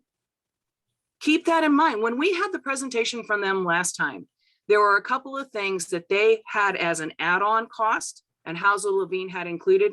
And even with their add-on cost, they were still cheaper. So, I mean, where we are right now is Housel Levine's coming in at $74,970. H3 is coming in at $49,540. That saves us, going with H3, $25,430. $25,430. Originally, Housel Levine was $82,450 higher than H3. And right now, yeah, so they're still 25,430 higher. I mean, come on, folks. I agree that they've come down, but we're living in a very tight budget right now. We say this to our citizens all the time. Every single time a citizen calls us and says, how come my streets aren't fixed? You know what we all say? We can't afford it. We can't afford it. We'll do the best we can. We'll band-aid it as long as we can. But here we are. And we're gonna spend an additional almost $30,000 just because we like their graphics better, or because somebody spoke higher of them.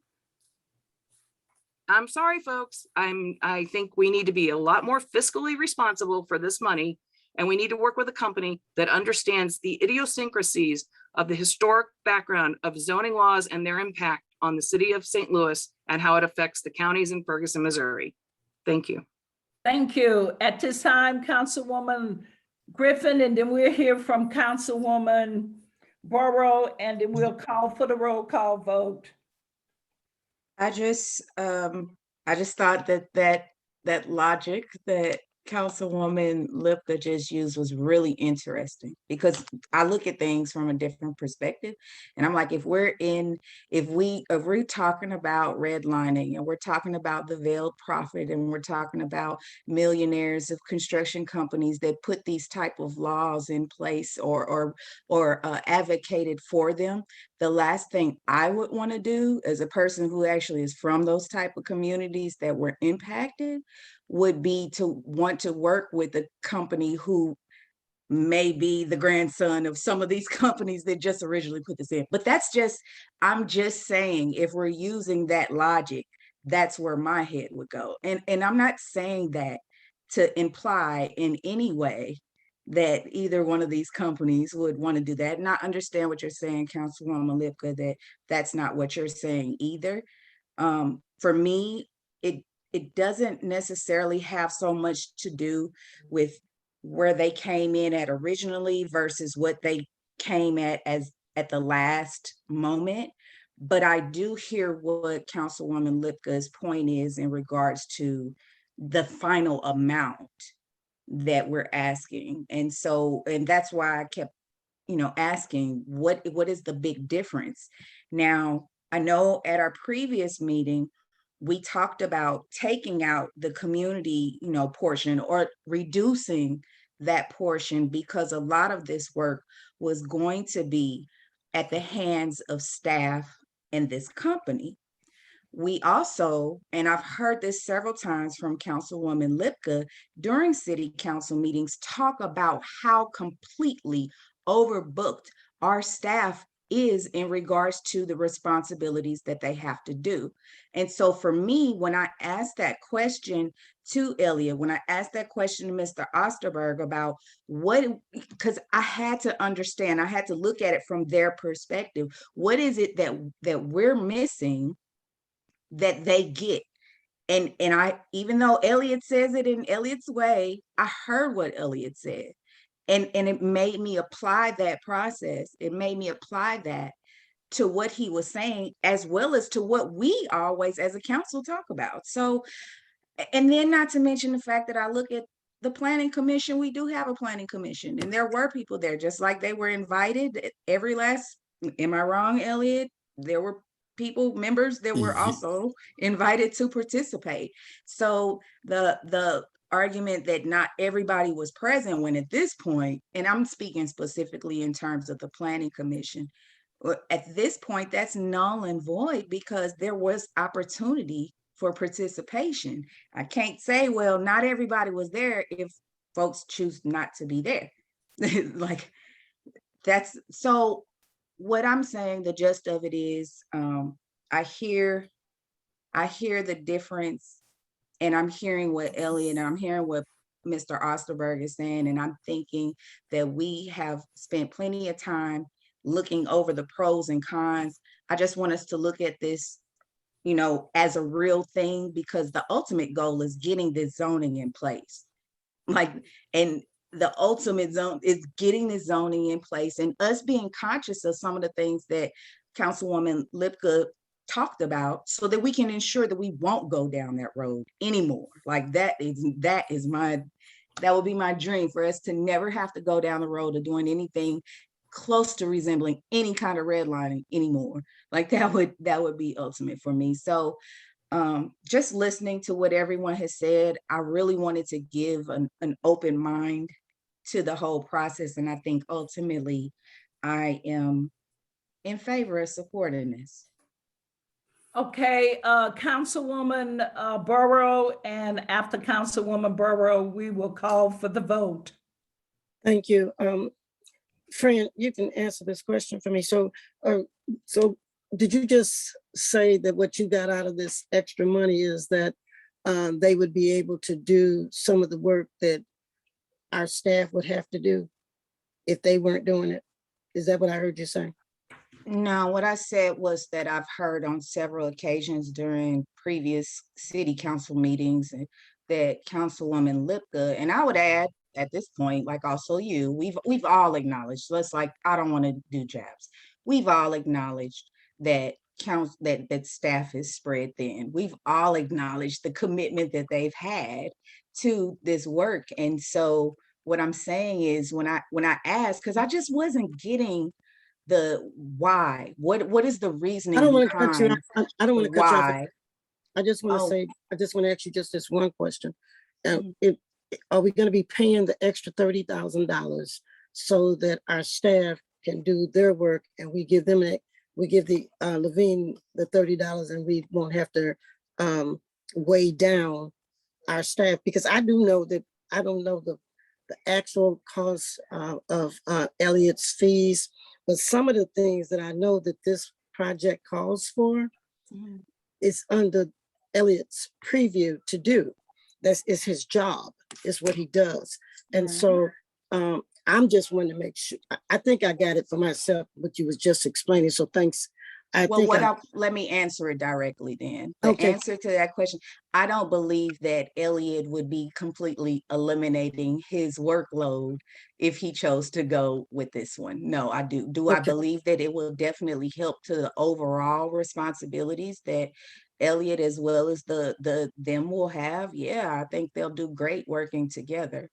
Well, that's going to be the case with either company. I don't think, well, what I'm saying is I don't see Elliot's job, because he's going to be working very closely with either one of them. Yeah, I see it being a reduction, not an elimination, is to answer the question directly. Thank you. Because I still don't get why we would pay somebody extra money. So I was just trying to figure out, get it deeper into my spirit, what you were talking about. I do just want to let everybody on this team know that when it comes time for the vote, if we don't, a no motion is a denial. So sometimes we forget those little things, and so we've talked about this a long time. And I'm going to call on you, Apollo, to specify that if nobody goes for the motion, then it dies on the floor. Am I correct? It has a second and I'm talking Apollo L. Let me hear it from Apollo, please. So I think it's been motioned in a second already. So the motion is prepped for a vote. Okay. And so, it's really now it's up to Mayor to call for the vote. Okay, thank you. You got it. Mayor, I'm raising my hand. There we go. Linda, go ahead, Councilwoman. So I would just say, going to Fran's answer to Councilwoman Burrow, Elliot is going to be, you're right, Elliot's going to be working alongside, but he's going to be working alongside both companies, either company that gets this contract. And that being said, he can work alongside a company that can save us almost $30,000. And you made the comment that you want to just get the zoning in place, right, Fran? You just want to see this get done and get moving and get in place, correct? That's what you said? The overall objective is to get it Yeah, in yeah. place. Yes. So that being said, we would actually get it in place and accomplish your overall objective and your desire 3 months sooner with H3.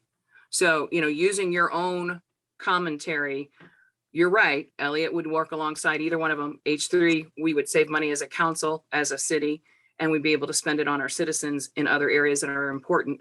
And as a timeline, your overall goal and your objective to get this in place would actually happen 3 months faster with H3 because their timeline is 5 months and the other one is 8 months.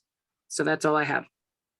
That was your objective as far as the time frame. That was definitely your objective. I didn't put a time frame No, on it. you said I said you the said the objective objective was to get it in place and moving to forward get with it in the new place. zoning. Right. Right. And we would have it in place 3 months sooner. Okay, Clerk Pittman, could you please call the roll? Yes, Councilwoman Noah. Aye.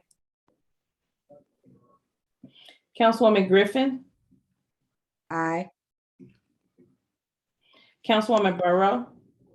Aye. Nay. Councilwoman Robinette. Nay. Mayor Jones. Aye. Councilwoman Lipka. Nay. And Councilwoman Nelson. Aye. What is the vote count, please? It's 4-3, always is. The vote is 4-3. Yes, ma'am. For A and 3 nays. Aye. Resolution number 2021-34 passes. Well, you just wasted the city's money. Again. The majority rules. Resolution number 2021-35, without objection, were introduced by council members present. Attorney Carrick, would you please read the resolution?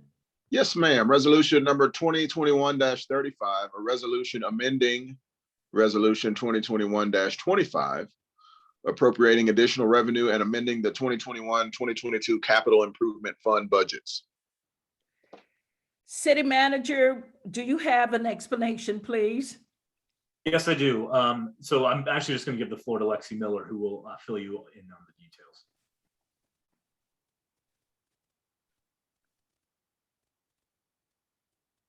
Is Lexi still here? Yeah, looks like she's on. Can you all hear me now? Yeah. Okay, thank you, council. It's a pleasure to be able to present this tonight. All we're trying to do with this, back in August, there were 2 budget amendments that were done. One was for the capital improvement sales tax fund, which is this one. Another one was for the general fund. And the way they were worded and written was incorrect for audit purposes. So we're just actually putting, for example, it said the dollar amount, but it didn't give the account number and the account name. So we are just correcting it to make it to follow our regular standard budget amendment as well as audit guidelines. So we can have very clear information as to where the money's going. So this was originally passed in August. These funds were already approved in August. We're just correcting the way it's worded. So that way it follows our normal function as well as complies for our audit purposes, if that makes sense. Yes. So if there's any questions, I'd be happy to answer them, but it's just really a formatting issue.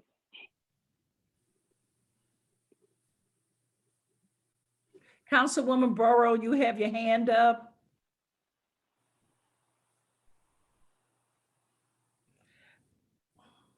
Okay, at this time, I'm requesting a motion and a second for approval.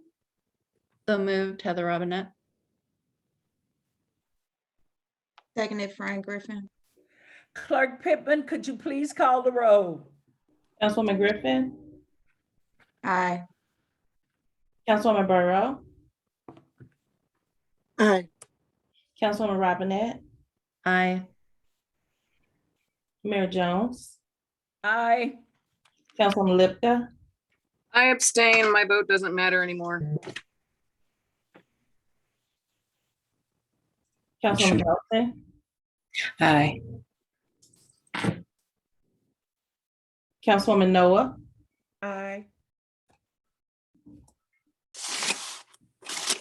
I believe that's everyone, Mayor. We have 6 aye and 1 abstain. Resolution number 2021-35 passes. Resolution number 2021-36, without objection, were introduced by council members present. Attorney Carey, could you please read the resolution? Yes, ma'am. Resolution number 2021-36, a resolution amending Resolution 2021-24, appropriating additional revenue and amending the 2021-22 general fund budgets. City Manager, could you please explain? Yes, this is another item. This is the second of the 2 budget amendments that we're amending to be in line with audit requirements. Lexi, did you have anything else to add? Really nothing else to add, just it's the formatting issue. We just are specifying exactly how much to each account. So the original amendment that was passed did not specify how much in each individual account. And we just wanted to make sure we had that on the record for when we do our budget amendments at the end of the year. It'll be part of our budget book. So. Are there any questions for the Finance Director? If none, I am requesting a motion and a second for approval. So moved, Heather Robinette. Second, Phaedra Nelson. Clerk Pittman, could you please call the roll? Councilwoman Burrow, Aye. Councilwoman Robinette, Aye. Mayor Jones, Aye. Councilwoman Lipka, Abstain. Councilwoman Nelson, Aye. Councilwoman Noah, Aye. Councilwoman Griffin. Aye. Your vote count? Yes, Mayor, I have 6 aye and 1 abstention. Resolution number 2021-36 passes. We don't have any bills requiring first reading. We will move to bills requiring second reading. Bill number 7216. I am requesting a motion and a second to read the bill a second time and place upon its passage.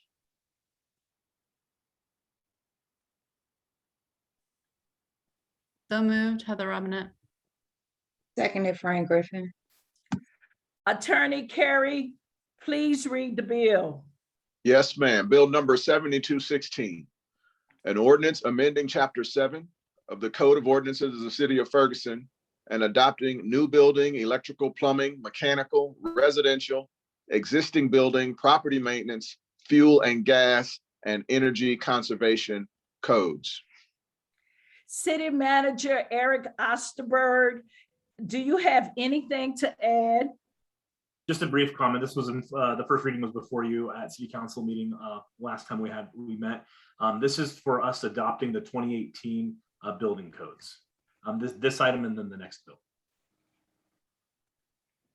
Okay, Council, do you have any additional questions?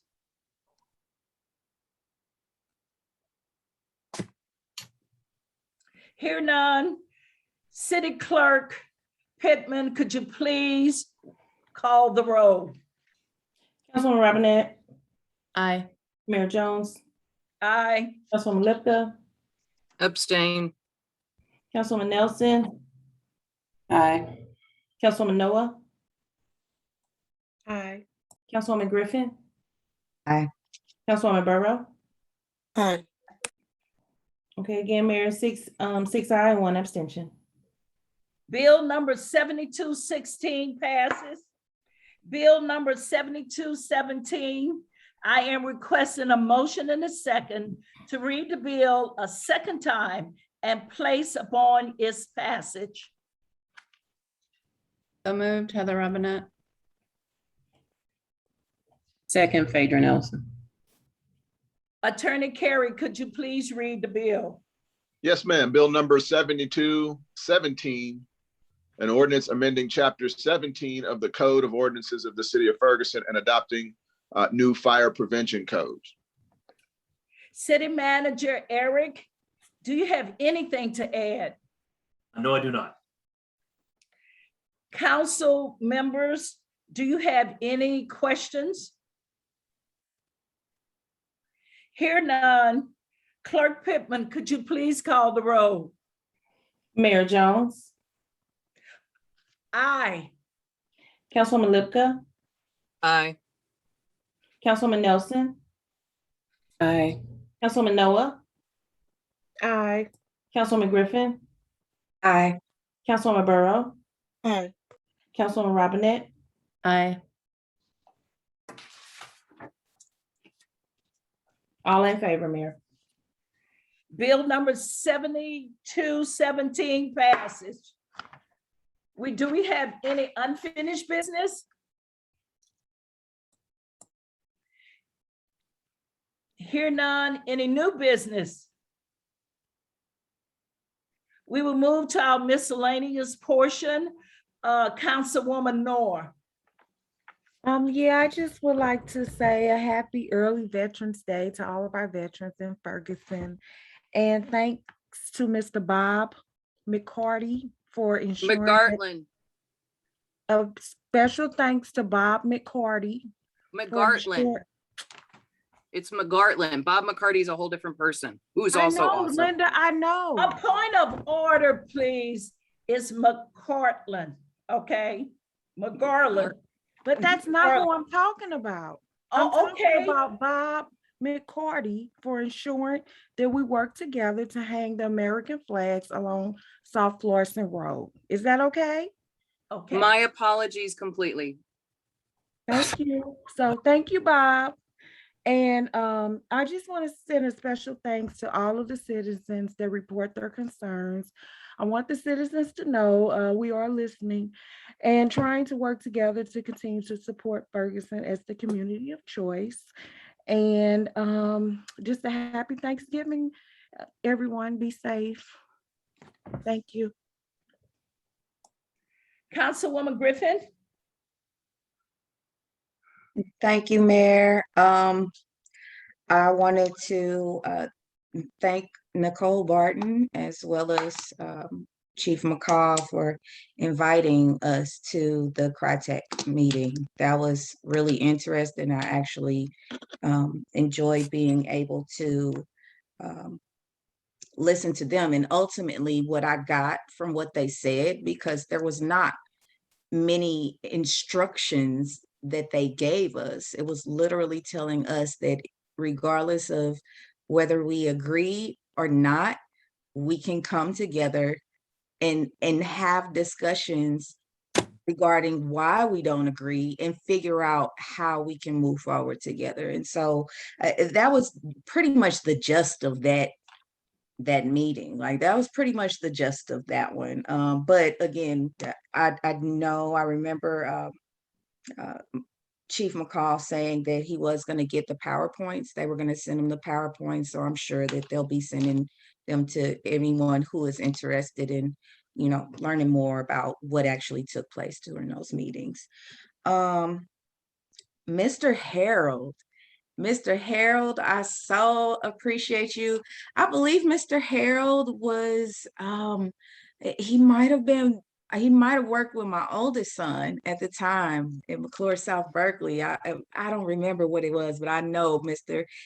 Harold has been one of my children's teachers, at least one of them at some point in time. They've done a lot of schooling in the Ferguson Florissant School District. So, but I think that program is absolutely wonderful. I immediately started like telling folks, hey, we've got somebody who's got an organization and like they want to, they can go into the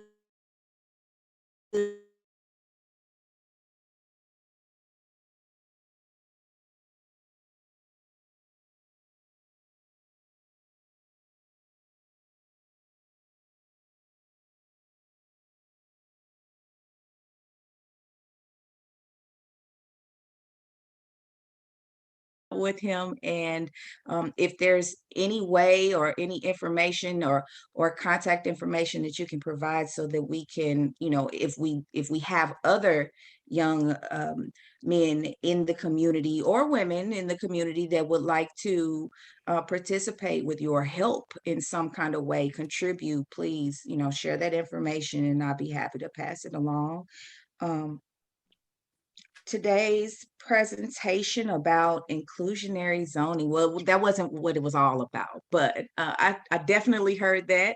I can't wait to read more about it, to learn the different creative ways that we can kind of address those concerns that we have in our community. I'm looking forward to reading through that and figuring out what we all can do to help contribute to put some very solid things in place to address some very real concerns of our residents.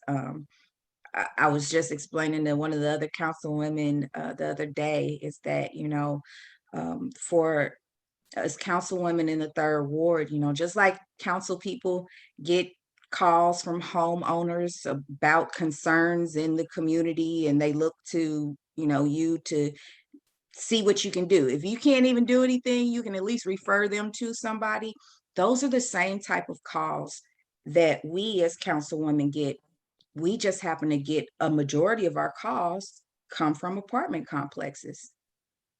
That's just the reality of it. And so, we hold, just like we hold responsibilities to homeowners, we owe that same responsibility to our residents who are renters, and everybody has rights. And so I just want to be able to do what we can within our capacity to put things in place, measures in place, policy, practices, whatever it is that we can do to make sure moving forward, we've got things in place to where when our residents call and they say, here's a concern, we can explain to them, what we can do on our end, or we can explain to them what the process is for them to be able to, or refer them to someone who can get some kind of assistance for them. Because, that's just what it is. I think we have a responsibility to do that, especially when we talk about our most disenfranchised, marginalized folks. Like that's kind of where that's where it comes in. So I think I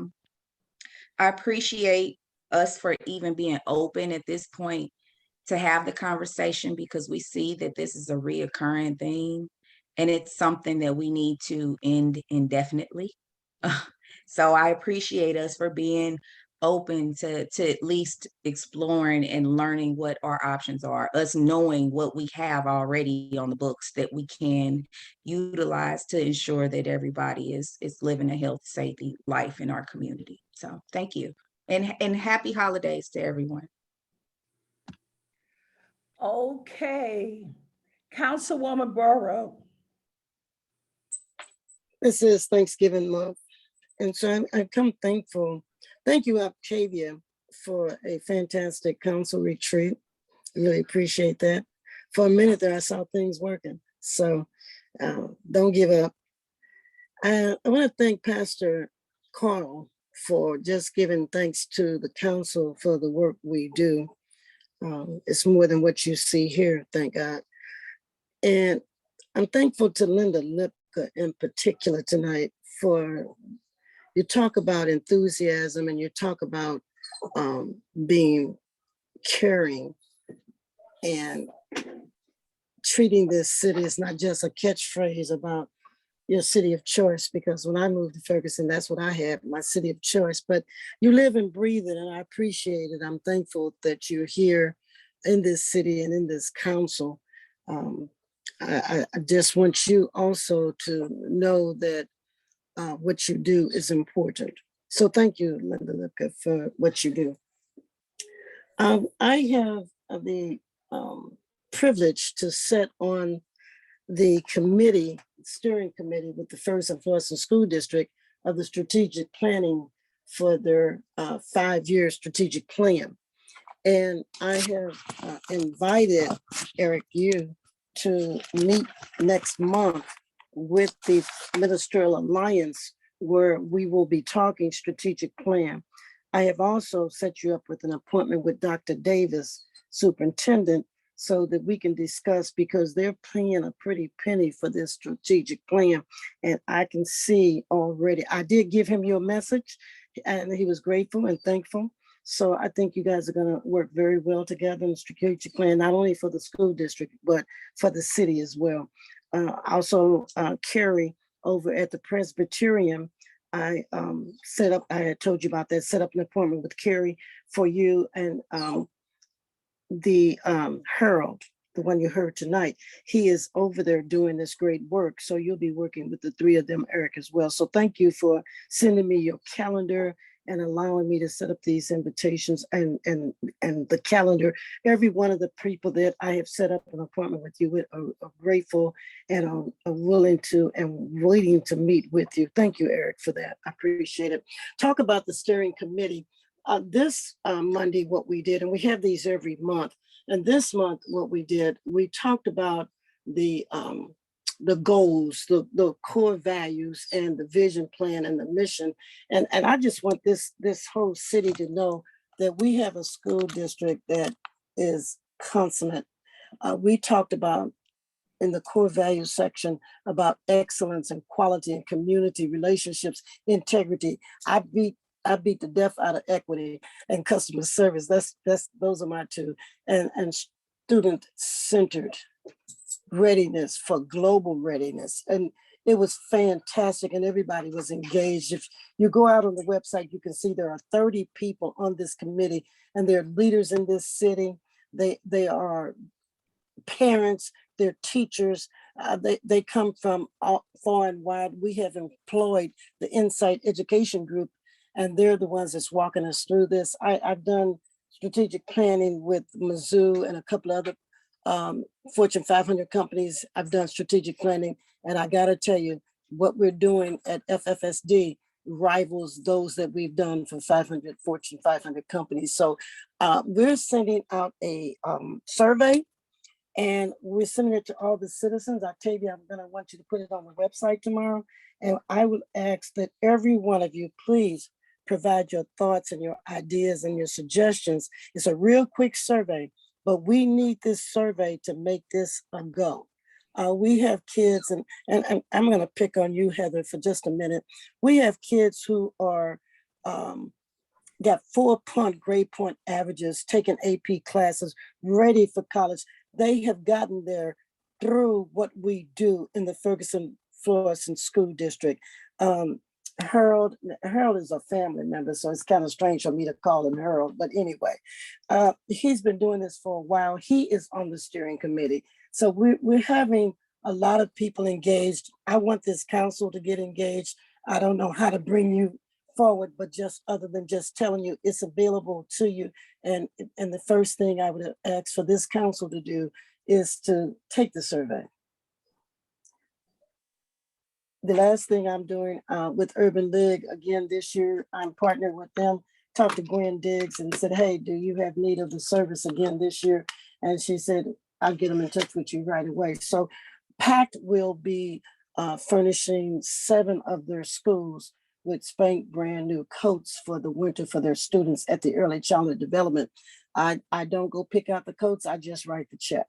And their social workers go and provide the coats for the kids in their early childhood development. We will be, the Kiwanis Club will be reading to the Kiwanis early childhood development children through the end of the year, and we expect to take them up again next year. So that's my report for this illustrious crowd. Thank you.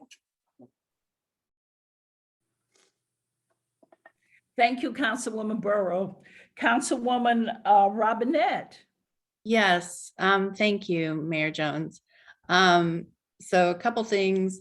Albert Harold, I just love his enthusiasm, and he was actually, my youngest daughter Claire did robotics with him and sea perch robotics a couple years ago, and I helped, tutor and with him, and his enthusiasm is infectious, and his wife's enthusiasm is infectious, and we are so lucky to have him as a staple in our community. So it was fun to hear him tonight because my whole family loves him.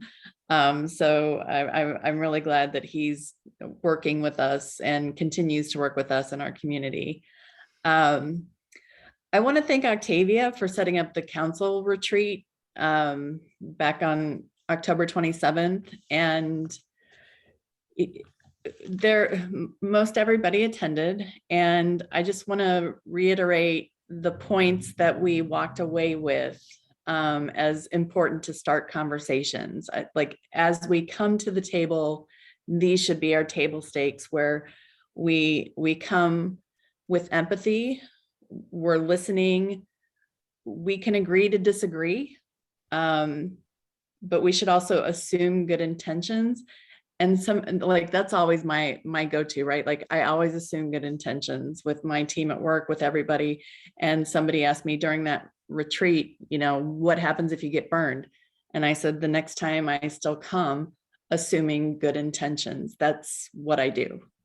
And try to understand before being understood was another one. And we should have respectful communication and patience. And those aren't always easy to do when we're getting in the heated battles of, what we're talking about. But I think those things are very fundamental, and we don't get enough time with each other to establish that level of trust that a lot of us do within, our normal day jobs or whoever we interact with. And I think that what we took from that retreat, and Octavia, I learned a ton. And I mean, it was good. That's where we should start, with good intentions. We should start with, I'm not here to skewer you. I'm not here to, I don't have to put anybody down to make myself bigger or better. So I just wanted to give Octavia a lot of credit for putting that together. It was a very long evening. Yes, I see Apollo clapping. It was a very long evening, a very kind of exhausting exercise, but well worth it. So thank you, Octavia. I'd also like to say Happy Veterans Day to everyone, and Happy Thanksgiving. That's all I have. Thank you, Councilwoman Robinette. Councilwoman Lipka. So I just wanted to thank the fire department and Chief Hampton. October 26th, when we were having this meeting, I went into a heart rhythm that was way too fast during the special meeting. But I'm a committed council member, so I stayed on the call even though I was in the emergency room hooked up to all the machinery. They actually watched the council meeting according to my heart rate, because when I got upset, my heart rate went up to 220. When I got calmed down, it went back down. So yeah, that was fun. But just to let everybody know, the situation is called SVT.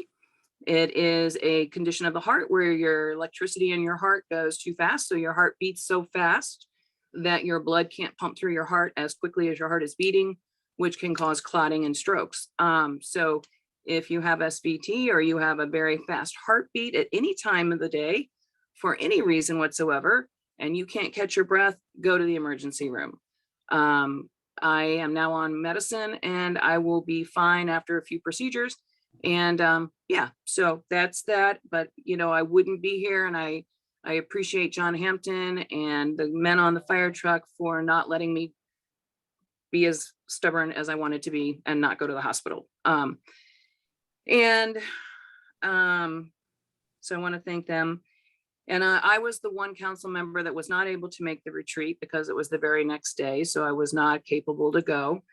And, so that's one thing there. I also want to congratulate Bob McGartland. It is just a heart glow for me to see him get acknowledged for all the good work that he does. And he doesn't do this work to be acknowledged. He actually doesn't like to be acknowledged. He does this work because he feels called by God, and he feels called by Robbie. I am his co-partner in Taste in Ferguson. I am his co-partner in the Rob and Sam Inc. I am getting emotional because I'm just so honored to be his partner and to work with him. We are like brother and sister. We argue, we hug, we cry, we laugh, we work together. But to see him honored the same week that I'm going to be remembering the life of my daughter and the day it stopped, is kind of a bittersweet circle. Veterans Day is an awesome day, and there's a lot of amazing veterans. It is also the day that my daughter died. So as I honor them, I honor my daughter too. So I'm just so proud of Bob and Peggy, and I know what the four of us go through in the work that we do and the reason we do it. Excuse me.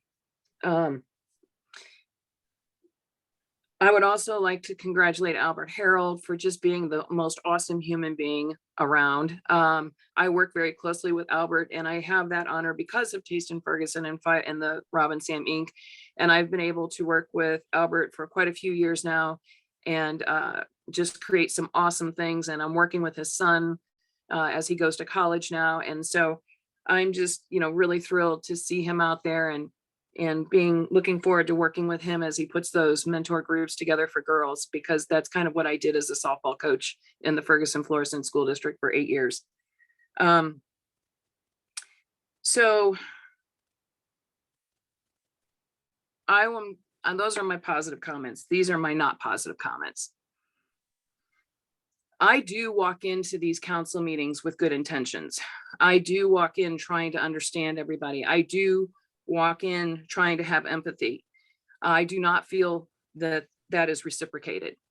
I respect these women on this council, and that's why I do my homework. That's why I create my facts. That's why I try to point out the common sense. That's why I try to point out the fiscal responsibility that we are called to do, that we were voted into these seats to do. I am more than happy to admit when I'm wrong, and I've done it many times. I have not heard that from any other councilman, well, from quite a few council members. And I am really disappointed in tonight. I am really disappointed. I guess we should be happy because, at least the quorum saved you guys about, I don't know, $64,760, because had they voted for this the first time, the city of Ferguson would have been spending $139,730. But hey, let's be happy, because now we're only spending $74,970. So hey, the quorum saved us $64,000 or more. But the point is, it is always this 4 against 3, and it's ridiculous. It's just sad. It's so disappointing. I mean, there's common sense here. There's reality here. There's fiscal here. In the comments in closing tonight, Councilwoman Griffin's excited about inclusionary zoning. Well, that's what I was trying to talk about. We have real concerns of what our citizens want is a quote. Well, what our citizens want is fiscal responsibility. They want new streets. They want police officers. They want speed bumps.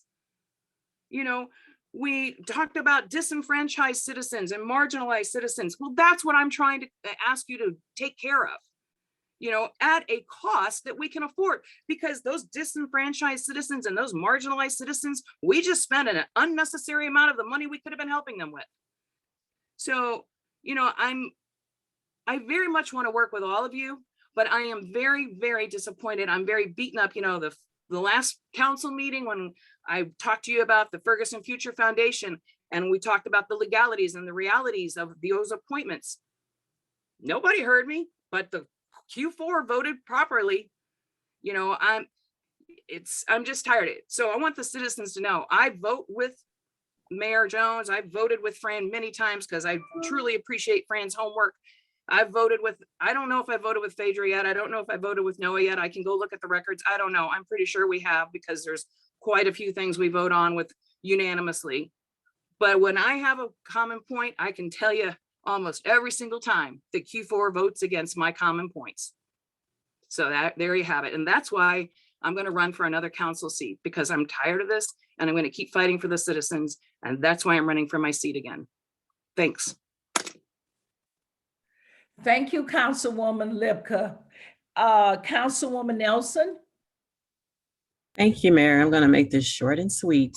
I really want to thank Dave and his staff team for a phenomenal spooktacular event. I have to say the community showed up and showed out. It was an awesome event, and they did phenomenal with the decorations and providing everything, an abundance of candy, and the house, the haunted house, and the s'mores that they were able to make. And it was just phenomenal to see families come out and enjoy themselves and be together and be in the community. And I thank Dave and his team for that, staff team for that. It was a wonderful event, Dave.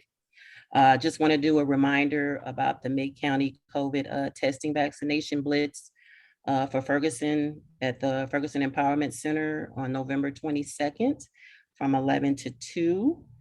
And I want to really kind of thank Councilwoman Robinette for those reminders tonight. Again, thanks Octavia for a phenomenal workshop, and Heather for giving us those reminders that we needed tonight. And just thank everyone to have a happy and safe Thanksgiving. Thank you, Councilwoman Nelson. Octavia, do you have anything you would like to share? Just a reminder that petitions available for the April 5th, 2022 election.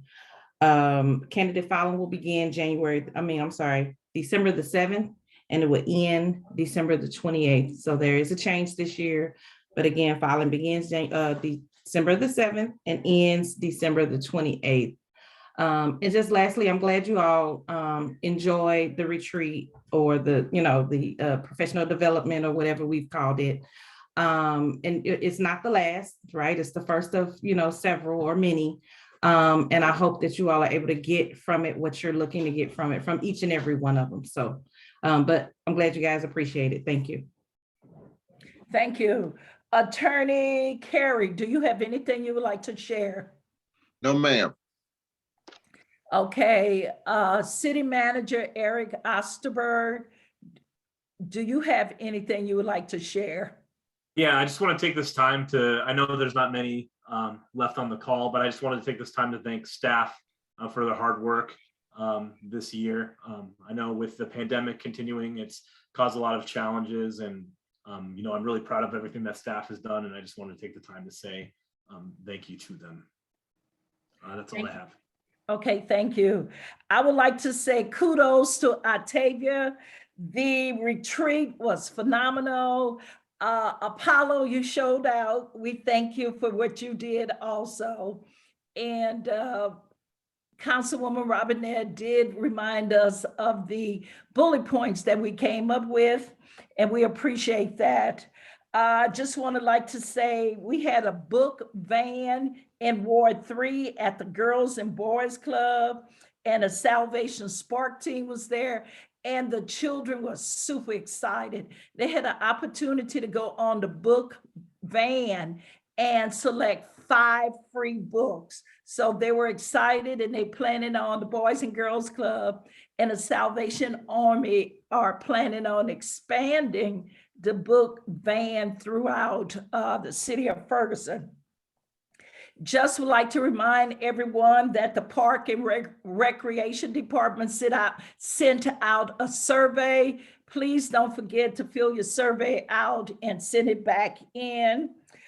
Happy Veterans Day is coming, and I too was married to a veteran, so it is a very sacred day for them. So remember them in your prayers. In addition to that, Adopt a Block at Oakmont, they had a barbecue on October the 30th, and they invited the Washington University Brown School of Social Work out, and they had a very good time roasting hot dogs and intermingling and having a good time with the people at Oakmont. The Spooktacular, it was really, really good, well attended. Dave, you and your staff, you were phenomenal. If I had to give you a star, I'll give you 5 stars because it was really, really good. I enjoyed it. We went on a hayride. Fran and Phaedra tried to get me to go in a haunted house. I'm like, simply because I didn't want to run the opposite way and knock somebody down, running away from the person who's doing all the scaring. The meeting today for community engagement, it was very, very powerful. I took about 20 pages of notes, waiting on Chief McCall to get the